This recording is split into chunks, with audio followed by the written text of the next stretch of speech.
Holy crap. People persist in doubting the evidence. Don't run and hide. Don't be afraid. Don't turn away any longer. The truth will set you free. You're listening to Jimmy Church Fade to Black on the Dark Matter Radio Network. We're turning all of our antennas towards Jimmy Church on Dark Matter Radio. And now, your host, the captain of conspiracy, the prince of paranormal. This ain't your daddy's radio network show. This is Jimmy Church, Fade to Black.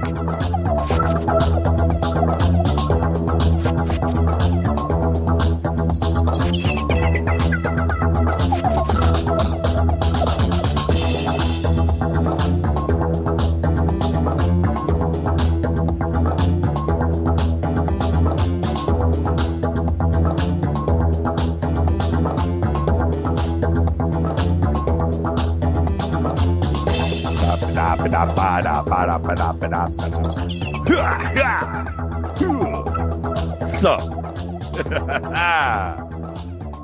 you know what the delay is? I'm listening to Space Boy and I just get all sucked into retweeting.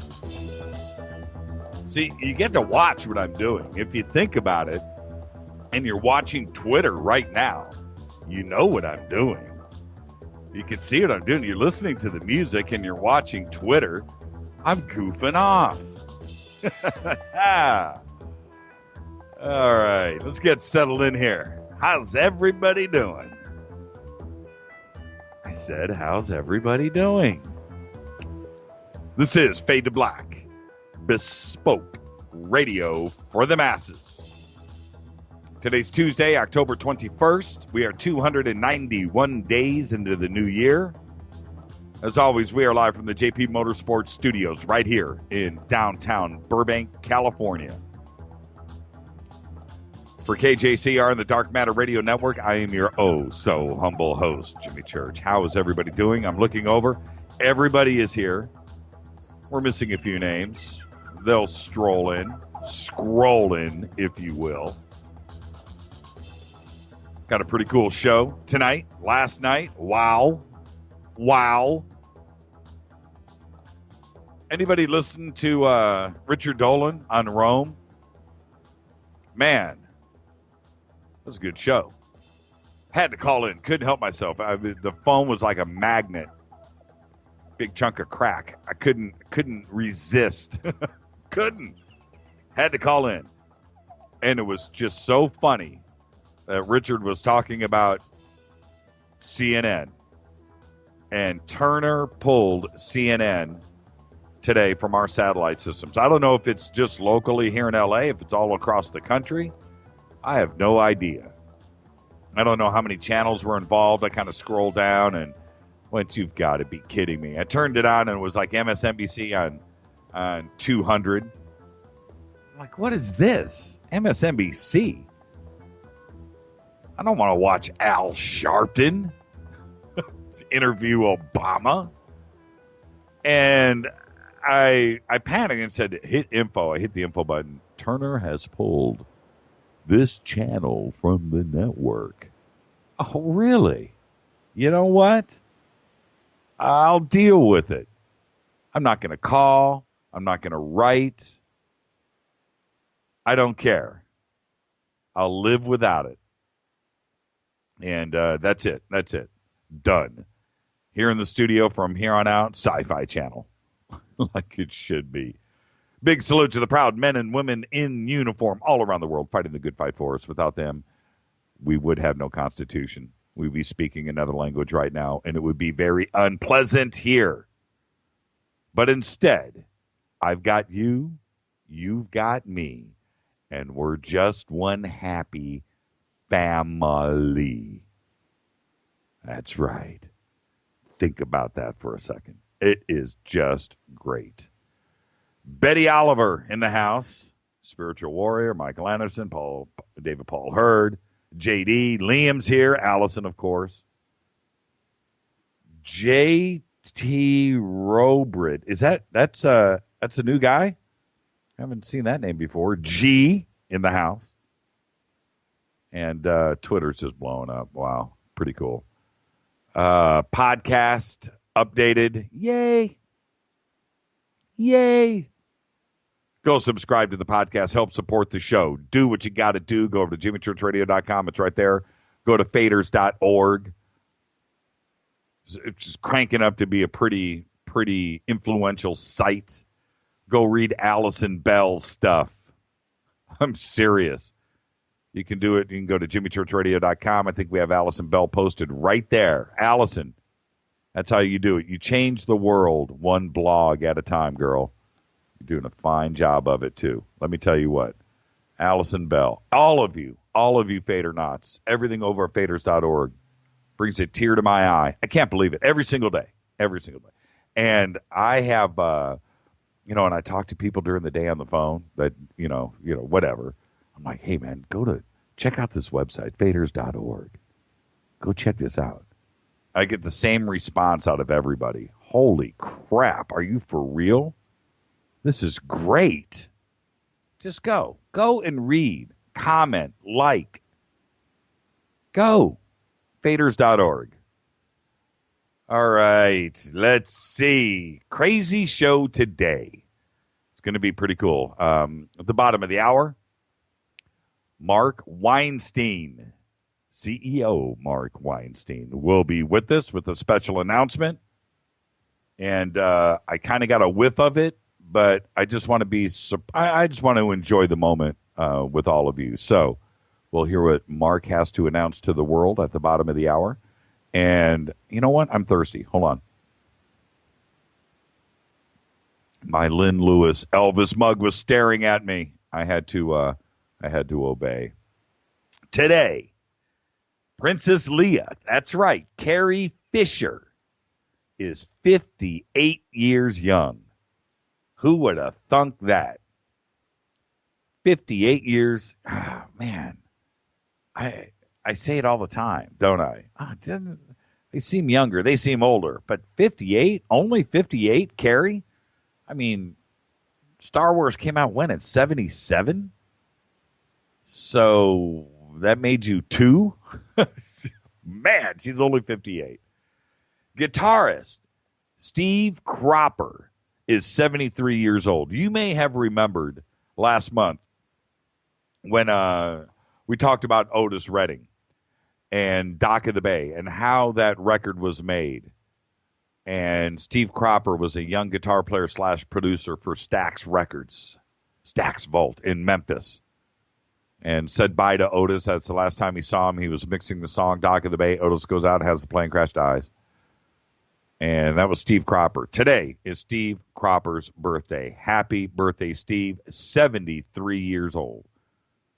And I always think of Dock of the Bay, but he was also the guitar player in the Blues Brothers, in the movie, on the album. He's the dude with the biker beard. Yeah, Steve Cropper. Also today, another great guitarist, Steve Lukather, 57 years old. Steve, of course, of the band Toto, Rosanna, Africa, Toto, but it's really not as well. I know that stuff was good. Stuff is great, but he was the guitar player. You know what? I should almost. Okay, all right. Here's a Twitter trivia. We'll fire this up, and please come on, don't Google it. I just want to see who really knows. All right. I lost CNN, Liam. CNN got pulled from our satellite system. Yeah. Okay. Steve Lukather played not only on one of the greatest albums of all time, but he played guitar on one of the greatest songs of all time. But he didn't play the solo. What was the song? Who was the artist? And who played the solo? Come on. You guys know. You guys are smart. One of you guitar players knows exactly what I'm talking about. Russell Brand has not gotten in touch with me yet. I'm surprised he hasn't had me arrested. Mister, nope. Okay, so that's that. Let's see, where are we at today? Also, our dead guys' birthdays today. We have two. Dizzy Gillespie, one of the greatest trumpet players of all time, maybe the greatest. Born in 1917, died in 1993 at the age of 75. And check this out. Lux Interior of the Cramps. That dude was awesome, by the way. What was his wife's name? Oh, I got to think about that. What was his wife's name? She was also in the Cramps. It escapes me right now. This is live radio. I got to move on. Lux Interior, born in 1946, died in 2009 at the age of 62. All right, let me glance over here on Twitter. Let's see. Bought by Hansen. Nope. Good guess, though. I actually like that. Eugene, that was pretty funny. Let's see. God, I take a video. Toto Africa. Nope. All right, I'll tell you right now. What was the question? J.D. Redding wants back in. What song did Steve Lukather played on most of the album? Greatest album, one of the greatest albums of all time. What was the single that he played on? Amazing song, but he didn't play the solo. Okay, all right. Are you ready? Status Unknown comes in strong. Okay, that's the album, but that doesn't answer the question. What was the single and who played the guitar solo? Because Cropper, and the thing was, not Cropper, Lukather, thing was, he played the rhythm like the dude that played the solo. Some people thought the dude that played the solo played all of it, but he didn't. It was Lukather. All right, I'll let the cat out of the bag since Status Unknown is close. The song was Beat It. Eddie Van Halen played the guitar solo. That's right, Michael Anderson coming in strong. And he said that right as I said it, so I think he was there. Okay, all right, Michael, I'll give you some credit here. Yeah, Steve Lukather played the backing. He played all the rhythm guitar, but Eddie played the solo. Most people thought Eddie played the whole thing. He didn't. That was Steve Lukather. Okay, all right. That's not what is that what this show is about? How do we always end up talking about Eddie Van Halen? How does that work? Hey, I saw a band. And anybody here watch, I don't know if you have it, the world's greatest tribute bands. Anybody ever watch that? I think it's on Axis from the Whiskey here in Hollywood. It's live, like on Tuesday nights or something, Thursday nights, Tuesday nights. Anybody ever watch that show? It's pretty good. I dig it. Yes, Nethead. Turner Network pulled all their channels from Dish. That's right. They did. Screw Turner. That's it. Done. What was I just talking about? Eddie Van Halen? Doesn't matter. Oh, the world's greatest tribute bands. I saw this band last week live called Fan Halen. Fan, F-A-N, Fan Halen. And they were pretty good. Yeah, actually, Stephen, Edward is a big bacon guy. Been there, done that. All right, let's get this show cracking. Let's go. Follow us on Twitter at JChurchRadio. You want to know what I'm talking about right now? This phenomenon that's called the Sandbox? Come and check it out. Follow us on Twitter right now at JChurchRadio. Hashtag DMRadioNet. That is the Sandbox. We will bust through 2,000 to 3,000 tweets tonight. Come and check it out. Shoot me an email to Jimmy@JimmyChurchRadio.com right now. Tonight, Mark Weinstein, CEO of Scruples, will be with us at the bottom of the hour for a special announcement. And then, for the rest of the evening, Ed Opperman of the Opperman Report will be with us for the rest of the night. We'll be taking your calls. We're going to have a great time. This is Fade to Black, only on the Dark Matter Radio Network, bespoke radio for the masses. Stay with us, everybody. I'll be right back.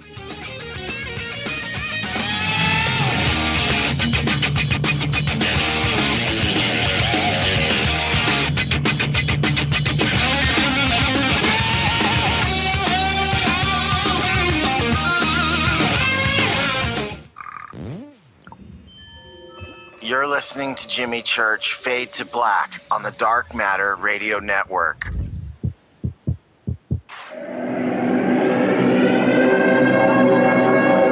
Ladies and gentlemen, girls and boys, you have tuned into the latest phenomenon in late night talk radio, Fade to Black, starring the inimitable Jimmy Church, showcasing his continuing quest in pursuit of knowledge of the strange and paranormal. Sit back, open your mind, and let's get cracking. What's up, revolutionaries? It's me, Jimmy Church. Do you have an IRS or state tax issue? Well, I did, and I called national tax experts.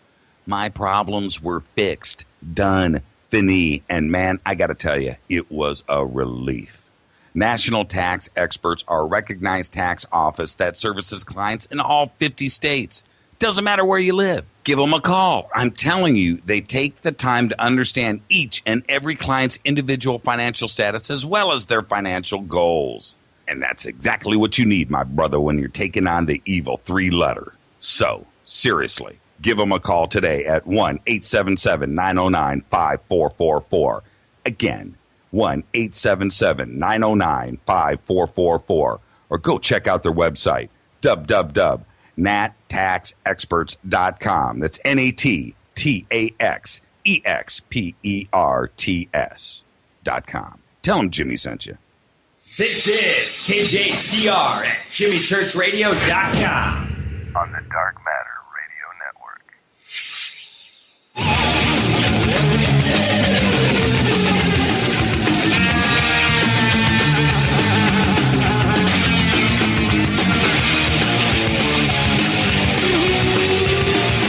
All right, everybody, welcome back. Fade to Black, bespoke radio for the masses. Only on the Dark Matter Radio Network. Shoot me an email right now to Jimmy at JimmyChurchRadio.com. Follow us on Twitter at JChurchRadio. Hashtag DMRadioNet. Couple of emails. Renee said, FYI, the yellow fever mosquitoes found last week were in Commerce and Pico Rivera. Kind of freaked me out, man. That's, not too far from here. I wonder how many they found. There are no mosquitoes in Southern California. I'll tell you what, though. We got moths. That's what we have. King B said, Rockwall, Texas is a giant fish pond. Ancient Hawaiians built them everywhere in Hawaii. And I thought that was a pretty interesting comment. Let me read that again. Rockwall, Texas. It's a giant fish pond. Ancient Hawaiians built them everywhere in Hawaii. That is not tongue-in-cheek. That is not in jest. That is a great point. And I find that very, very interesting. And if you remember what Josh was saying, he was talking about sea levels and 200,000 years ago and so forth, where it is and it's square, and the mortar that was in there and the type of rocks, and sounds waterproof to me. Very interesting. Very interesting. Keep the guest requests coming. We, not only this week, tomorrow night, Brian Forrester, everything that we do here, well, not everything, but close to it, comes from requests. Send them straight to me, Jimmy at JimmyChurchRadio.com. You got a story you want covered? You got something interesting out there? You have a guest that you find interesting? Send it in. Tell me why. I'll do my best. All right. Tonight at Opperman, a few minutes, Mark Weinstein. And check this out. Today, read this, and I got a little bent. Now, show host out there, they need to be smart. You influence people. And also, not only do you influence people, but and people listen, but the things that you say give a direct insight into your brain and how you think and who you really are. Hopefully, this show, you figured out me. I'm just a guy. That's it. I'm just a guy. that's interested. That's it. I'm just a guy, just like you. But Michael Savage has got a lot of listeners across this country, about 10 million a week. Okay, that's huge influence. Every single night, he's the one guy that we can't top. Michael Savage, Michael Levine, and then comes Fade to Black every night in the ratings. We're number 5, number 4, number 3, but number 1 is Michael Savage. He's the number 1 guy. He's got a lot of influence, and he said this on his show yesterday, and it messed me up. He said he is sick and tired of veterans with PTSD crying like babies. I mean, you can always count on a guy like him to, promote war and attack, different sides of the view, if you know what I mean. That's what he does. And I get that. But there's a point of going over the line. And he had a caller that called in from San Francisco and said he wanted to rename a San Francisco tunnel in honor of comedian Robin Williams. And then the caller said that he was a veteran suffering from PTSD. And then they get into an argument. And Savage hung up on the caller and then started to attack the caller after he hung up. And he said, and I'm quoting here, "I am so sick and tired with everyone with their complaints about PTSD, depression. Everyone wants a handout held and a check, another government check." These are quotes. What are you the only generation that had PTSD, the only generation that gets depressed? End quote. Then he went on to blame all of America's problems on those who cry like little babies over depression. If the whole and I'm quoting here, if the whole nation is told, boo hoo hoo, come and get a medication, come and get treatment, talk about mental illness, you know what you wind up with? You wind up with Obama in the White House and lawyers in every phase of the government. That's what you wind up with. It's a weak, sick nation, a weak, sick, broke nation. He went on and said that veterans with PTSD are a bunch of losers, and I'm quoting here, and recommended that they all be more like him. And I'm quoting. He says, "You need men like me to save the country. You need men to stand up and stop crying like a baby over everything. It's no wonder ISIS can defeat our military," end quote. And all I can say is throw a backpack on him and drop him in Syria. Let him go fight. Let him get some PTSD. Let him come back here without a job, with a leg shot off. Lose his family, his wife, his future. Stressed out, walking the streets with nothing. And I seriously want to think, you know what, maybe he just didn't mean it. But he hangs up on this guy and continues. It's unbelievable. Now, I'm not on his network. I'm not. And after this tirade, I doubt that I ever will be. But that's wrong. You need to show restraint. I don't care what kind of polluted thoughts you have in your brain, but keep them at home. That's it. You influence people, and people listen to that. And to think that there somebody out there is listening to Savage going, yeah, you know what, man? You're right, man. You're right. No, you're wrong. Wrong. Just inflamed me today. Inflamed me. I don't want to. This show is not about politics, but it's also about doing the right thing. And the simple fact that Savage has the right to speak into a microphone is because of somebody with PTSD, you moron. Oh. Don't even get me fired up. Oh, man. Savage, call into this show. Give you a piece of my mind. All right. The Orionid meteor shower continues tonight. Oh, look who's calling in. Dino, I don't have time. Dino, please call in at the end of the night or call in later. I know you can hear me, my brother, because I have to bring on Weinstein in 4 minutes. And I'm tempted to hit answer. All right, I'm doing it. Dino, it's got to be quick, brother. What's up? I just had to comment because I know Michael Savage. He lives across the freeway. He lives on the same block as Robin Williams. And he's the guy who said right after Robin committed suicide, oh, he didn't think of his daughter. Right. This man has no understanding about how human minds work. Right. That's all I wanted to say. Yeah, thank you, Dino. I'm outraged. Thank you for the call, Dino. All right. You got it. Exactly. I'm not the only one that thinks like that. I mean, how can you say that? The very reason why you even have a talk show with your big fat paychecks is because somebody is out there defending your right to speak into that microphone.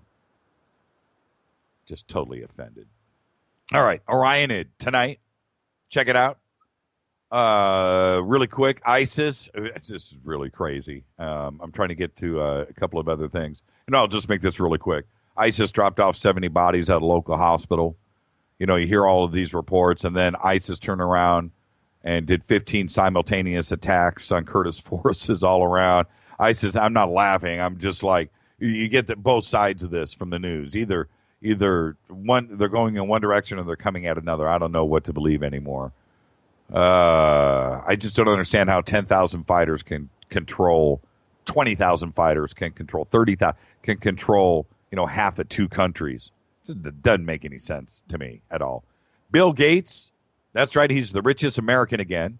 Tops the list of the richest, according to the Washingtonian, with an estimated net worth of $81.5 billion. But today, over 48 million Americans live in poverty.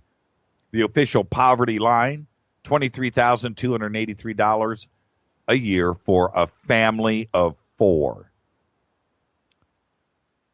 Bill, I think you need to cut 48 million checks. Make some people happy. Like it won't affect you. You'll get another $81 billion next year. I know you do your stuff in Africa. Today on Reuters, this story came out today. The NSA is letting its chief technical officer work 20 hours a week, part-time, for a private company. The Senate Intelligence Committee is looking into a report by Reuters that says the National Security Agency agreed to let its chief technical officer work 20 hours a week for a private company founded by the agency's former director. The officer, Patrick Dowd, was approved to work part-time for a company founded by retired General and former agency chief Keith Alexander called IronNet Cybersecurity. That approval is now under internal review and being questioned by the Senate Intelligence Committee and Florida Representative Alan Grayson. It is not clear whether Dowd has begun working for IronNet yet. Reuters went on to say today that Representative Alan Grayson, Florida Democrat who serves on the House Foreign Affairs Committee, said he would request an investigation of Dowd's deal with Alexander's firm, end quote. And I'm just here to say, how does that happen? How does that happen? How does the head technical guy at the NSA go work for a private company founded by the former head of the NSA as a consultant? How? Somebody please help me. That is unbelievable. Crazy times we live in, isn't it? This is Fade to Black. Welcome, everybody. Welcome, everybody listening all around the world. Tweet me right now. What country are you in? Where are you listening from? What city? I want to know.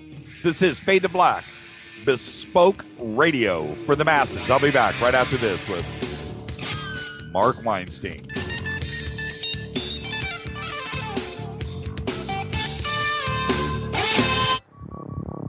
Are you afraid of the dark? Don't move. Don't touch that mouse. You are listening to Fade to Black, Bespoke radio for the masses on jimmychurchradio.com.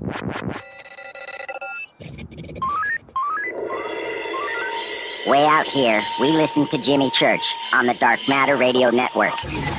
Dark matter. Dark Matter, Dark Matter, Dark Matter, Dark Matter. You're listening to Fade to Black on the Dark Matter Radio Network.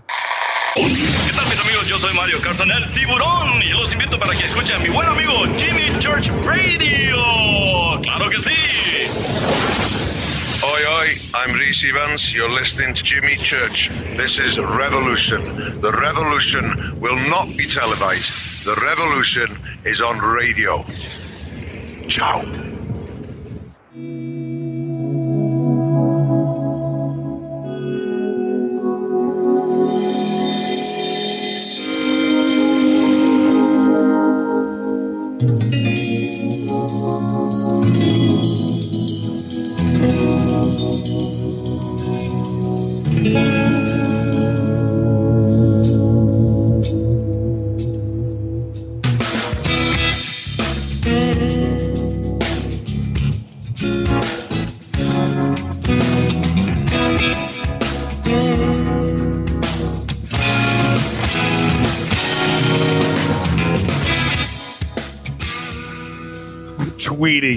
Tweeting during the commercials.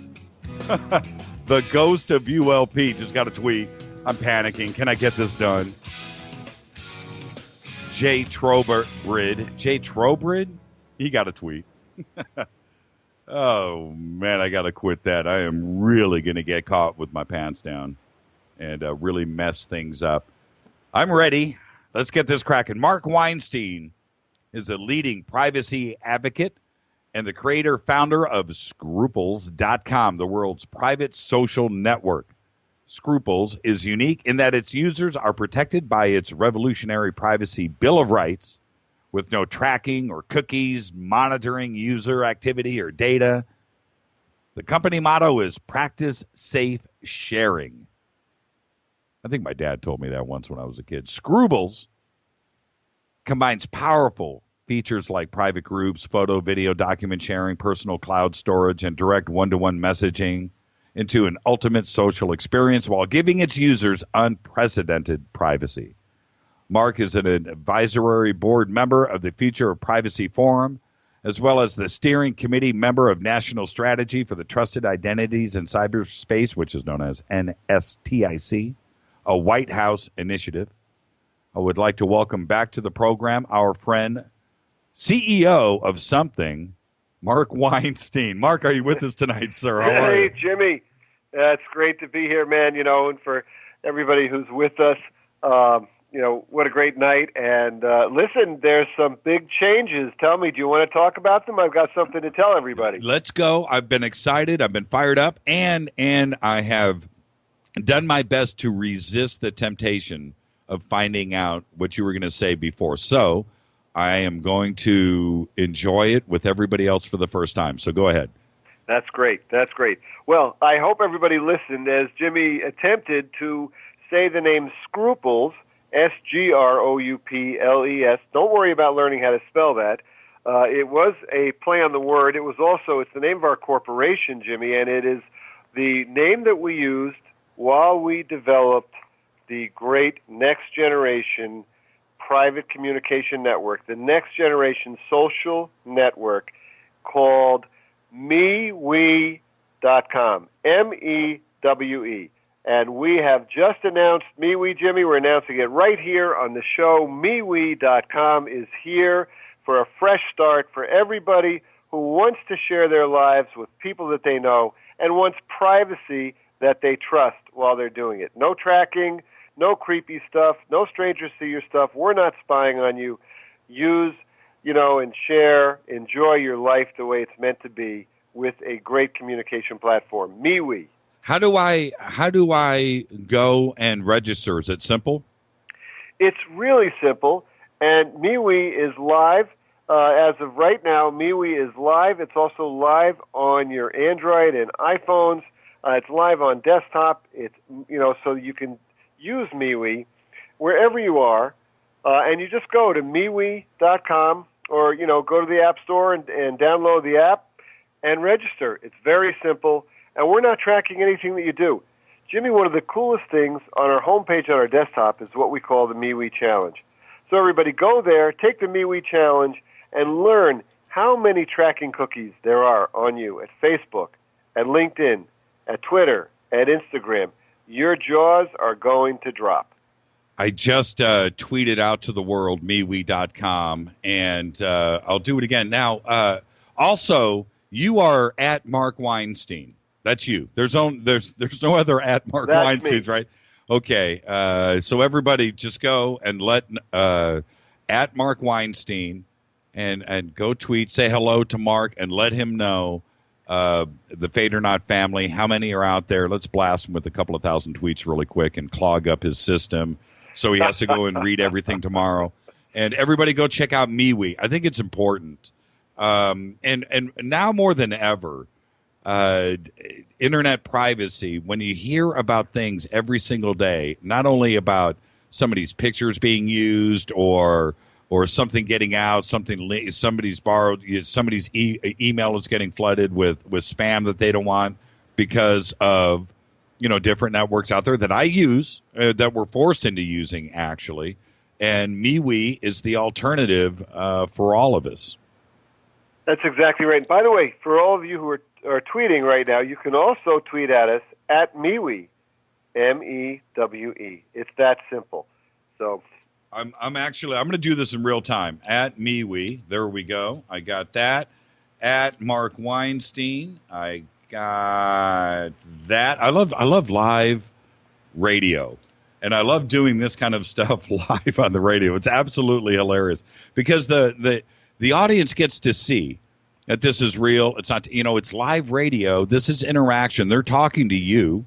You're talking to them. And this interaction that is there is just a beautiful thing.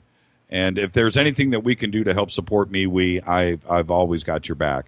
But aside from that, Mark, what's going on here in a few minutes? Who's going to win tonight? Well, we know the Giants are way ahead, but we know that means nothing in the game of baseball. What's the score? It's 5-0. The last time I saw, Giants up 5-0. Okay. What do you think? What's your prediction for the World Series? I think this might, I'm in California here, but I think Kansas City's got a great team. I think Kansas City has a real shot at this. I think they have immense momentum. But, listen, the Giants, their manager, Bruce Bochy, the Giants are so unpredictable. This could be one of the greatest World Series we've seen in a long time. So I think you're thinking what I'm thinking. I'm thinking 7 games, and I love a 7-game series. I'm thinking 7 games, and I think the Royals have a lot of momentum. So I wouldn't be surprised if the Royals grab this. No, the way that the Royals finished out the season, I like that. When you go and steal bases like they were, scrapping to just try to win it, I like that. I like to see a team fight and not. They could have given up a couple of times and just like, oh man, there's no way we can do this, and they fought and they got scrappy and stole one base at a time and just made it into the playoffs. And now here they are in the World Series, and they fought to get here. So I do think they're a lot better team than what the first part of the season showed. But now listen, I want to tell you something that you'll really like, because, one of the things about late night radio is that you guys, I have a day job, right? Although I work 24/7, but you guys cover some pretty interesting, things that we don't hear about in mainstream, anywhere. And a friend of mine today told me that astrologically, that somehow that Saturn, and I don't know what this means, but that Saturn is in the exact same position as the last time the Royals won the World Series. Is that in 1985? In 1985. Is that right? Yeah. That's kind of weird. That has something to do with what could happen. Hey, man, you never deny Mother Nature. So, that's a pretty. I would have thought that I would have heard something like that, and that is pretty interesting. That what you just said right there is the power of technology and the internet. That's a stat that 20 years ago in 1985, 30 years ago in 1985, it wouldn't be in the baseball almanac, okay, which it would have been your reference. You know, you'd be in some book, some magazine. But now you have the internet and computers and stats. There's nothing but stats out there. It's a stat-driven game. It's a stat-driven world. It's a stat-driven life, right? You know, the awkward part about that is that today, you know, everything we do is statistically predictable. And then you get Facebook, who does studies on us to see how predictable it is, what our behavior will be if they only show us negative posts. You know, and then you heard about this, right? Yes. Yes. So, well, and then they derive from that data more predictability. So Facebook does this creepy thing and you know, adjusts everything that we see so that they can research how are 700,000 people going to respond when we only show them the negative posts from their friends, and then they get data from that. You know, and that's the scary thing, is we become so predictable because there's so much, you know, a lot of this is creepy data. There's too much data. What would be the? I've only got you for 3 more minutes here. If you know what, we can go for an extra. I know you want to get to the game. I'll do an extra. You want to go a half hour together? Okay. Well, we'll end when we end. How's that? Okay. I know you want to watch the game. I can respect that. No, listen. I love talking to you and talking to everybody that we're talking to who's listening. And it's always good. I appreciate that. Okay, so what is really, honestly, what is the use of that data? What is what could possibly come out of it that would be beneficial to somebody for something? It doesn't make any sense. The very success of Facebook was not built on collecting data. It was built on freedom. You know what I mean? Now, listen, that's really interesting what you just said, right? Because if we could just freeze that statement, the very success of Facebook was not built on data, it was built on freedom. And if you're working for Facebook, or you're a shareholder in Facebook, or you're one of their executives, they're going to argue with that, because the success of Facebook for them is that it was always about data. Facebook is a data vacuum. That's what Google is.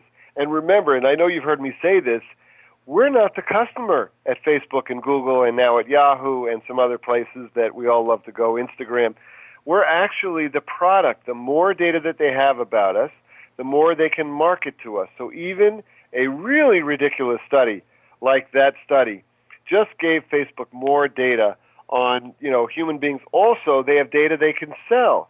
They have data that they can, you know, they learn how to manipulate us. There was an article recently written about how Facebook puts up the top trending stories in everybody's news feed, and how they now, because they manipulate that data, they manipulate what we think is newsworthy. I find that so interesting because I comment, my Facebook now, almost completely, I don't know how many, a few thousand friends, and then another, 7,000 or so fans on the fan page.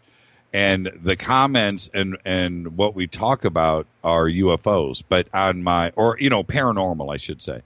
On my friends page, probably 2,000 of those friends are people that I know from the music industry or school growing up. It has nothing to do with ufology. But my timeline, my news feed on Facebook is 100% ufology. 100%. Whoever friend is talking about, that's what they send me. That's what they send me. They send me paranormal stuff. I don't hear from friends from high school anymore. It's like they've disappeared. I don't know. If one of my friends had a baby, I'd never find out. They don't send it to me. Well, right. And this is the thing. This is what wasn't revealed, right? When here we are discovering that Facebook did, this big study on, a big, that's a lot of people, 700,000 people. But what they didn't say is, oh, by the way, we actually do this all the time. And that's the message that got lost. It's like we were all, oh, my God, you did this to us, and then you stopped? Thank God. But they didn't stop. You don't see, like you just said, Facebook, the word in the industry is called curating. C-U-R-A-T-E, curate. Facebook curates your feed. They manipulate it. So that's right. They've decided this is what you want to see, and therefore they decide this based on keeping you as active on Facebook as possible. And they've decided that you really don't care about your high school friend who's reaching out to connect with you, or a post from somebody who doesn't post very often on Facebook. So they don't show it to you. That's creepy. Yeah, it is creepy. And I have to say, I'm speaking for myself, but I must be part of the status quo in the masses. I don't dig that. I don't. And I think they're really missing the message. The whole point of Facebook is connecting with not only your current friends, but, that was part of the joy when you signed on to Facebook 10 years ago, was going and looking at people's friends list and finding old high school and elementary school friends, and oh wow, they're on Facebook, and go and friend them, and then suddenly you're talking, how's your mom, how's your family, you guys still live in the same house, and you would be able to communicate like that. But now that cool part, that cool factor of Facebook is completely gone. It's disappeared. Totally gone. Yeah. Remember, what Facebook is today is that there's 1 billion people in the world who have great lives and look really good, because Facebook is a place where you don't tell the truth. Facebook is a place where you make yourself look good because people can see it, because we discovered that it's not that cool to post everything about your life and your issues and your concerns, as well as your joys and happiness.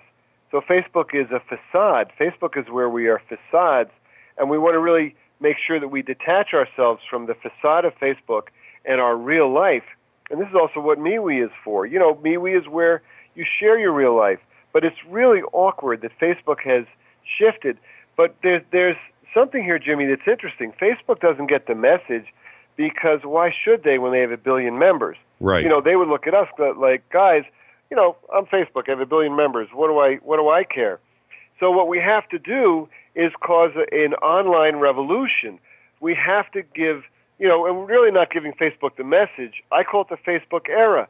Facebook was great, 2004 to 2014.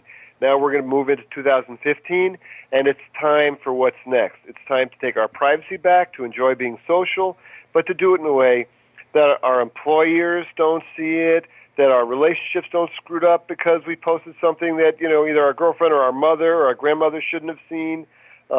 We need to get back to normal. I'm going to go and register. Now, can I do, clear up a couple of things? Can I do a Jimmy Church personal page, and can I do a Fade to Black corporate page? Do you have that type of setup? Okay, explain. Great question, man. Listen, we have great group technology. For our listeners who don't know, I'm also one of the founders of social media. In 1998, I built one of the first companies in the world. Really, I think there were 4 when we were building it. There was us and 3 others. I built a company that was a PC Magazine Top 100 company 3 years in a row, superfamily.com, superfriends.com. So we know what we're doing. Now, when Mr. Zuckerberg decided that privacy was dead, I decided it's time to build a new company. And in 2011, we started building, and for 3 years we built it quietly. And now we've launched MeWe.com. And it's fully loaded, so it's got great group technology. So you can create what we call an open group, so that you can get all your followers in to it register, and you can take the link to that open group and post it all across the web, on your blog, tweet it, on your website, everywhere, and tell people to join your open group there, and you can have membership open to anybody. And then you can have your, in your account, you can also have just connecting with your friends. You can create groups for your friends, your family, or just have your contacts be the people that are really close to you, and just share with them on what we call My World, which is like Facebook's wall, only with real privacy. No strangers see it, no friends of friends see it, just for you and your real-world connections. And what about advertising? How do you guys handle that? So, really it's a great question that I love, which is, how do you make money? Right. How do you make money where privacy is free? And, part of this is we are going back to just what's normal. It's sort of like when you walk into a restaurant tonight, they didn't spy. They didn't go into your kitchen and into your cupboards and into your refrigerator and see what you had and then try and offer. No, they've got to have the right products, the right services that, that make you feel good, that enhance your life, that improve your life, and that's where you go. So we're free because we believe privacy should be free, and we make money without tracking our members. So we have optional services. So, maybe you want photo finishing. Maybe you want to print your pictures in your groups or the ones you take and upload, the ones that your friends share with you. You can do that from MeWe. And in the United States, you can do that by sending your pictures to Walgreens right from your phones at MeWe. So also, you might want to store all your documents, all your photos, all your videos. 8 gigabytes is free. But what if you want to store everything? 500 gigabytes is optional, up to 500. So in 2015, Jimmy, we'll have an app store. Let me just set the standard. Privacy is free, and so is your account and sharing photos and videos and documents and privacy mail and voice messaging on all content. That's all free. Discussions, that's all free. Private groups, that's all free. But these are, maybe you want a recipe book app for your family group, or, you want, a special event app, a wedding app, or, a party app. You're planning a party, you want to invite everybody, you want to share all the pictures right in your group. So those will be optional features. So, we'll have couponing, everything with no tracking. We don't own your content. Do you sleep in San Jose with one eye open? I mean, that's great. That's right. So, for our listeners, right, I'm right here in Silicon Valley. You're right there, and how close do you live to Zuckerberg? So, actually, relatively close. I'm in the next town over. I'm in Mountain View, okay, which is where these companies started, where Facebook was, where Google is, where even Microsoft is here, where WhatsApp is. And listen, it's this is why when I came here in 2011, Jimmy, when I came here in 2011, they laughed at me. Everybody in Silicon Valley. I said, privacy is coming back. You guys have this wrong. And, I mean, Sand Hill Road, which is where all the venture capitalists are, all the private money, everybody here looked at me like I was an alien, like I was crazy. Hey, what'd you think of the, before I let you go and get to the World Series, what'd you think of the show Silicon Valley? Did you watch it? I didn't watch it, because, of course, I live here. It's also why I don't watch Shark Tank, because that's just like my real life. Right. So, it's one of those things where, and listen, and I'm sorry for everybody, all the Breaking Bad fans that are out there. First of all, I just don't have any time for this stuff. I lived in New Mexico. I never watched Breaking Bad. It's like, all right, I lived there, but I heard it was a really cool show. So on one of these long flights, I'm going to Europe tomorrow, I'll watch the whole Breaking Bad series. Right.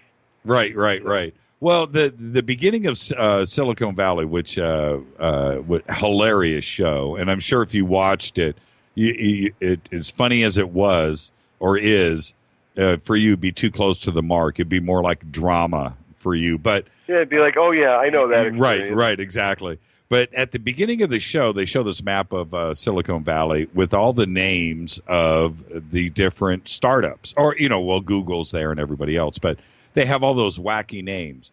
And MeWe, is one of those. Where do you guys come up with these names for companies like MeWe? I can tell you that one. First of all, and you'll love the. So it was really when we started, and we picked Scruples to start because we love the wordplay. There's actually an English word, scruples, S-C-R-U-P-L-E-S, which means to do the right thing, to have integrity. And so we thought that's a good code name for us to start with while we're building this. And we stuck group in the middle, S-G-R-O-U-P-L-E-S. So in our stealth mode, that's what we developed, and we under that banner. But very quickly, we were searching for a name, and you're going to laugh. Here's why. If you're under 30, very few people under 30 know the word scruples. And with all due respect to our listeners who are under 30, because that word wasn't taught the way it was for people that are over 30. It kind of left, the vocabulary tests in schools. It's not there anymore. Sure. And two more things. So one is I was on a radio show in Los Angeles, CBS News Radio, with a couple of guys, and they were talking about Scruples and what a great name it was, and how much they loved it. And one guy was a marketing expert, and he was saying, wow, it's such a great name. It's hard to pronounce. It's hard to spell. So once you get it, you really get it. And I got off that show, and I was like, okay, that was two 60-year-old white guys. I'm changing our name. Right. So, right. And right, the third right. thing is, we're big in the Orient. We already have a big advisory board in Japan. The Japanese love privacy. We're going to be translating the Japanese shortly. And if you're Asian, the word scruples is really hard to pronounce if your native tongue is Japanese, Korean, Chinese, Mandarin, Cantonese. You can't say the word scruples. So who came up with MeWe? So MeWe, the first day in 2011, the first flip chart that we had, when we said, what are we going to do? We're going to solve this issue. We're going to solve privacy. And I brought a whole bunch of people into what I call our war room, which is my dining room in a house I own in Albuquerque, New Mexico. On the flip chart, we drew a line straight down the middle, and across the top we said, this new, in the next generation Facebook is going to take care of me, me and my life, my private stuff, and the way I share with my world, me and we. I just got a text from our producer saying that all of the Fadernauts are giving shout-outs to you and your support for us, and I really appreciate that. Thank you. That's awesome. No, I really do. I really do. So let's let MeWe hit the ground running, and we'll get you back on the air in about a month or so and talk some more privacy. In the meantime, go watch the World Series. Mark Weinstein, CEO now of MeWe.com. Thank you, Mark. You have a great evening. Enjoy the rest of the game. Thanks, Jimmy. You too. Great talking with you. As Practice always. safe sharing, everybody. You got it. Thanks, man. Bye, Mark. Or join the privacy revolution at MeWe. You got it. All the best. Okay, bye. Mark Weinstein. That is a cool dude. That is a cool dude. He is exactly what we are all about. That is a man for the masses right there. Mark Weinstein for president. That's what I say.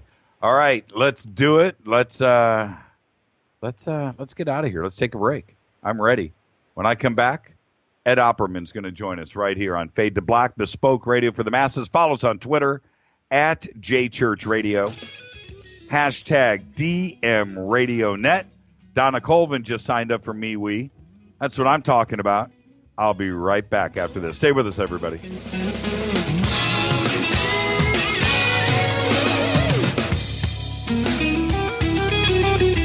Hi, everybody. This is Rob Halford, the Metal Guard on JimmyChurchRadio.com. What's up? My name's Brian Taylor, Ninja Badass Extraordinaire, and this is JimmyChurchRadio.com. JJCR in your face. JimmyChurchRadio.com on the Dark Matter Radio Network.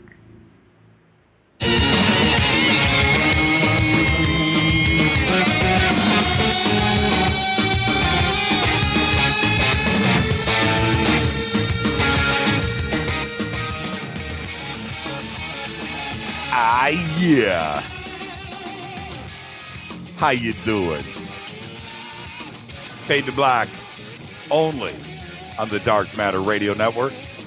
You want to follow us on Twitter right now, at JChurchRadio, hashtag DMRadioNet, and I'm looking here. I just lost a computer screen. Okay, we're back. We're good. All right. Mark Weinstein. What a week this week. Tomorrow night, Brian Forrester. Tonight, Mark Weinstein, Ed Opperman. You got to dig it. You got to dig it. This is Fade to Black. I am your humble host, Jimmy Church.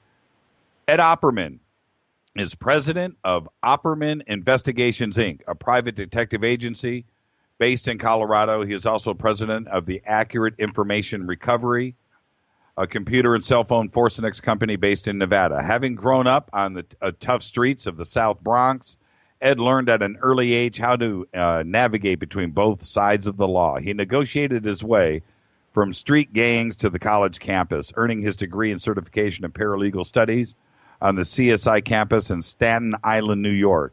In 2003, Ed teamed up with the founding fathers of the cell phone Forcinex and digital data recovery.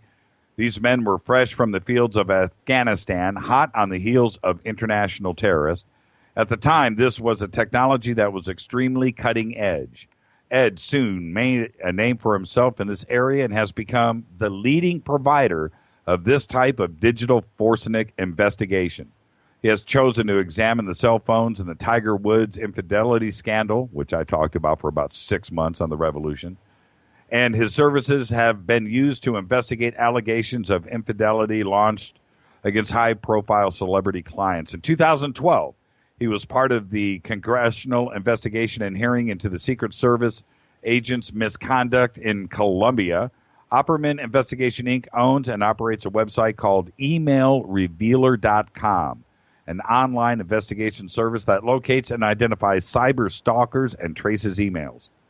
He also provides digital forensic service to recover deleted text from cell phones and computer forensic investigations. The Opperman Report can be heard Friday nights live, 5 p.m. PST, Pacific Standard Time, on iHeartRadio. I would like to welcome to the program Ed Opperman. How are you tonight, Ed?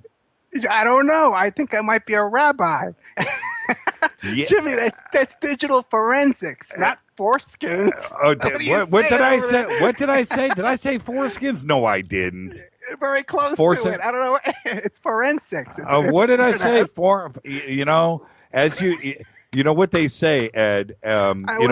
First the mind, then the body. And there you go. I need to get glasses. Probably somebody will tell you that. I love you, man. I love you right back. So how are you tonight? Everything good? You watching the World Series?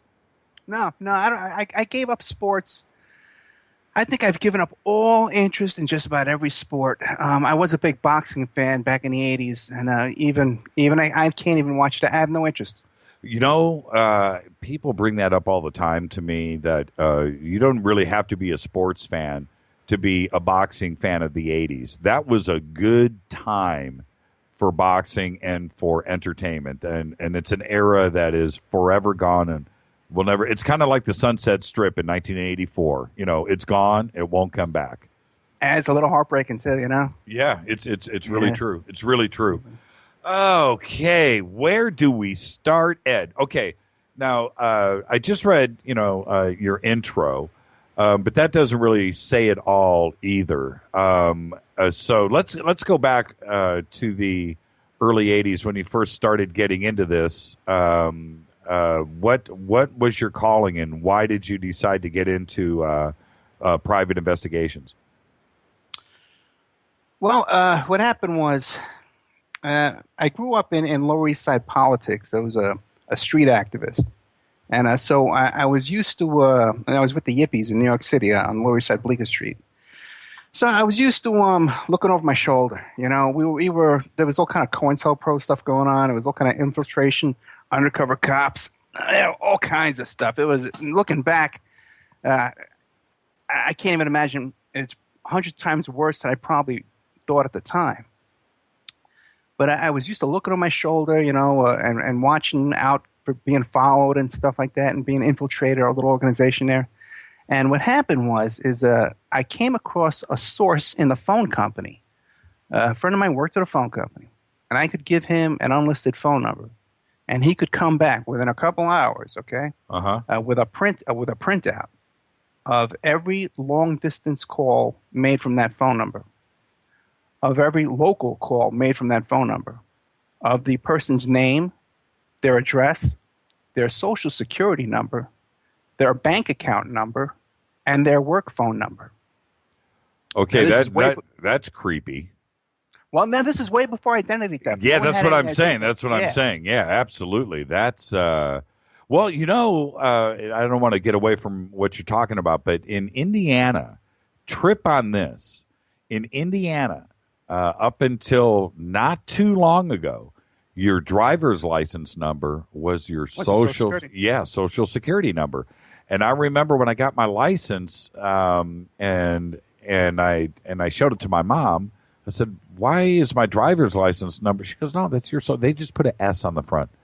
And I thought, even back then, I thought that's kind of creepy. Everybody knows my social security number. What if I lose my life? Anybody that looks at your ID is looking at your social, and that's the way they did it. And Indiana wasn't the only state, but it's kind of crazy that that's how we used to do things. Well, even today, I can get your social security number in seconds, and I can get, you can do a lot of stuff. So this whole thing, you can get me off on a whole rant about identity theft and stuff like that. To me, it's a total scam by these credit card companies and these TRW, these credit reporting agencies. Right. Because first they're making the mistake, man. They're loaning money to the wrong person, and then I'm on the hook for that. And then they want me to pay them $30 a month to get my copy of my credit report so that I can police it for them. Are you out of your mind? Right. I think that's the biggest scam ever to hit town. Well, I have one. I have. I have. Well, I did it because, and I've got it. My whole family is registered. All I want. You're not going to be able to control everything. But if somebody is going to attempt to open up some credit under my name, I just want to be able to know exactly when and how and where, and so I can say no. And I got you. and that's merely it. You're absolutely right. You're not going to stop anybody. If somebody wants to get your info, they're going to do it. I just I just want to know if somebody is trying to open up some credit in my or my family's name. And that's it. That's the only reason why I've done it. They can't stop anything. I just want to be able to know and to stop it, before it happens. As far as identity theft goes, man, there's nothing you can do.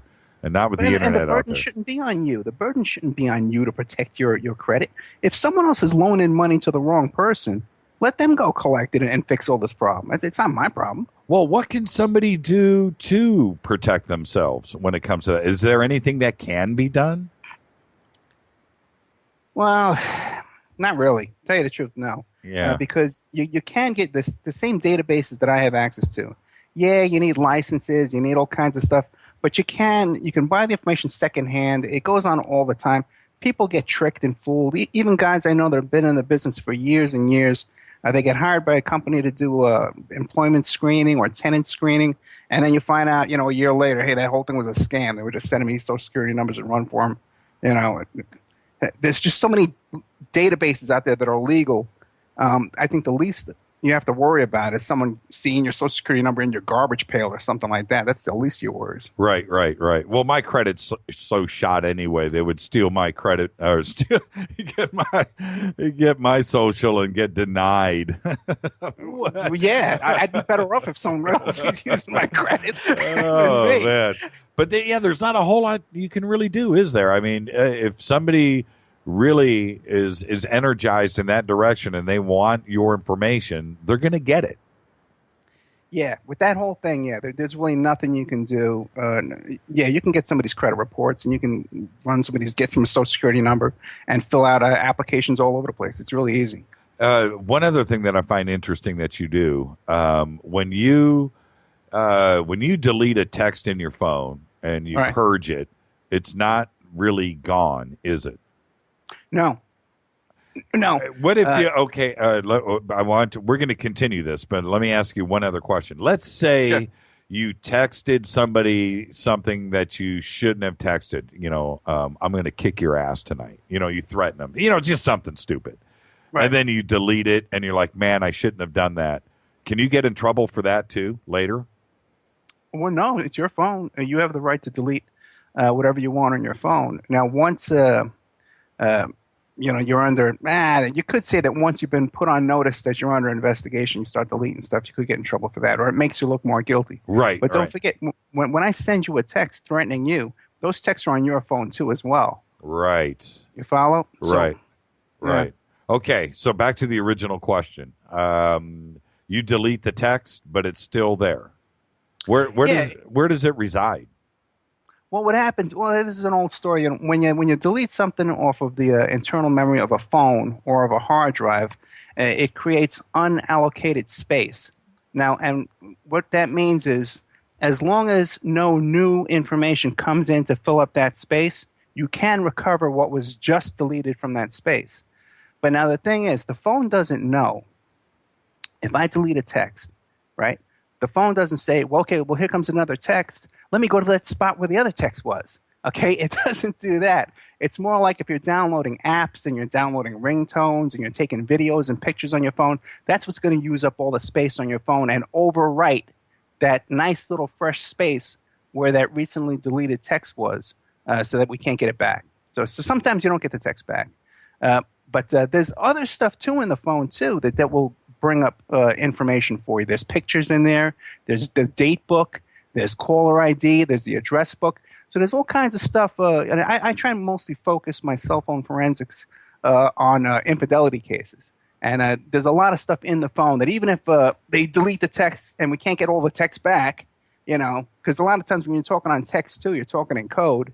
But you can usually come up with some good information out of a phone.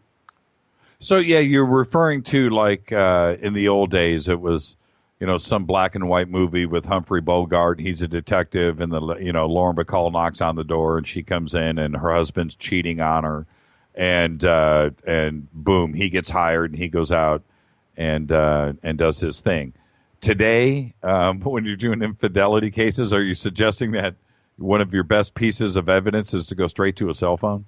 Oh, yeah, because nowadays it costs a fortune to do a physical surveillance on somebody, and unless you really have a target date and time when you think they're going out to cheat, you're just going to find them going around to the dry cleaners and going to work and going to the supermarket. People live dull lives, when you're doing surveillance. But so the first step in any infidelity investigation, okay, which is a search that I invented, okay, is if you think your wife is cheating on you, you give me her email address, and I can take that email address and trace it back to all the online dating websites and personal ad sites. And if it's a guy's email, I can even trace it back to porn sites, swinger sites, escort service sites. I got another one where I could trace it back to gambling sites. Right. And so then, right, yeah, and we return a list of that. And that's great. Cheapest, first, quickest little step to do if there's signs of cheating. Yeah. So you don't necessarily have to sit outside of somebody's house with a camera for 3 days with a box of donuts. Yeah, that's hopeless. Well, yeah, I'm not going to sit down anywhere with donuts or anything like that nowadays. Yeah. Somebody just tweeted. This is from Jeremy. Says, "What does Ed think of David Pallady's work on Canham Missing Project, and could his investigating skills help David?" Well, refresh my memory. What is the David Pallady's thing? David Pallady's does all of the missing people from around the country. Yeah. I want to get him on. Yeah, I want to. Yeah. What? Yeah, go ahead. I've heard his interviews with other people. I'd love to interview him and talk to him because I think a lot of people go to the more supernatural with him. Yes.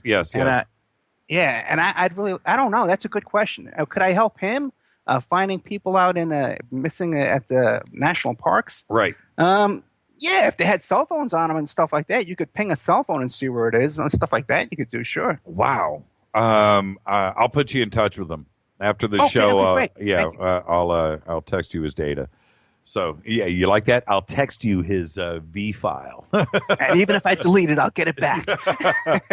Oh, man. Okay. This is Fade to Black in the Dark Matter Radio Network. We are talking with Ed Opperman of the Opperman Report on the Dark Matter Radio Network. We were talking earlier today. We were going, and I love talking to you on the phone, by the way. And hopefully we'll be able to tie a lot of that into and try to remember the conversation and get it into this conversation. But we were talking about the Walmart shooting today in Las Vegas. And okay, this is what I would like for you to do. Let's set up the couple, set up that day, how they wound up in Las Vegas, who they were.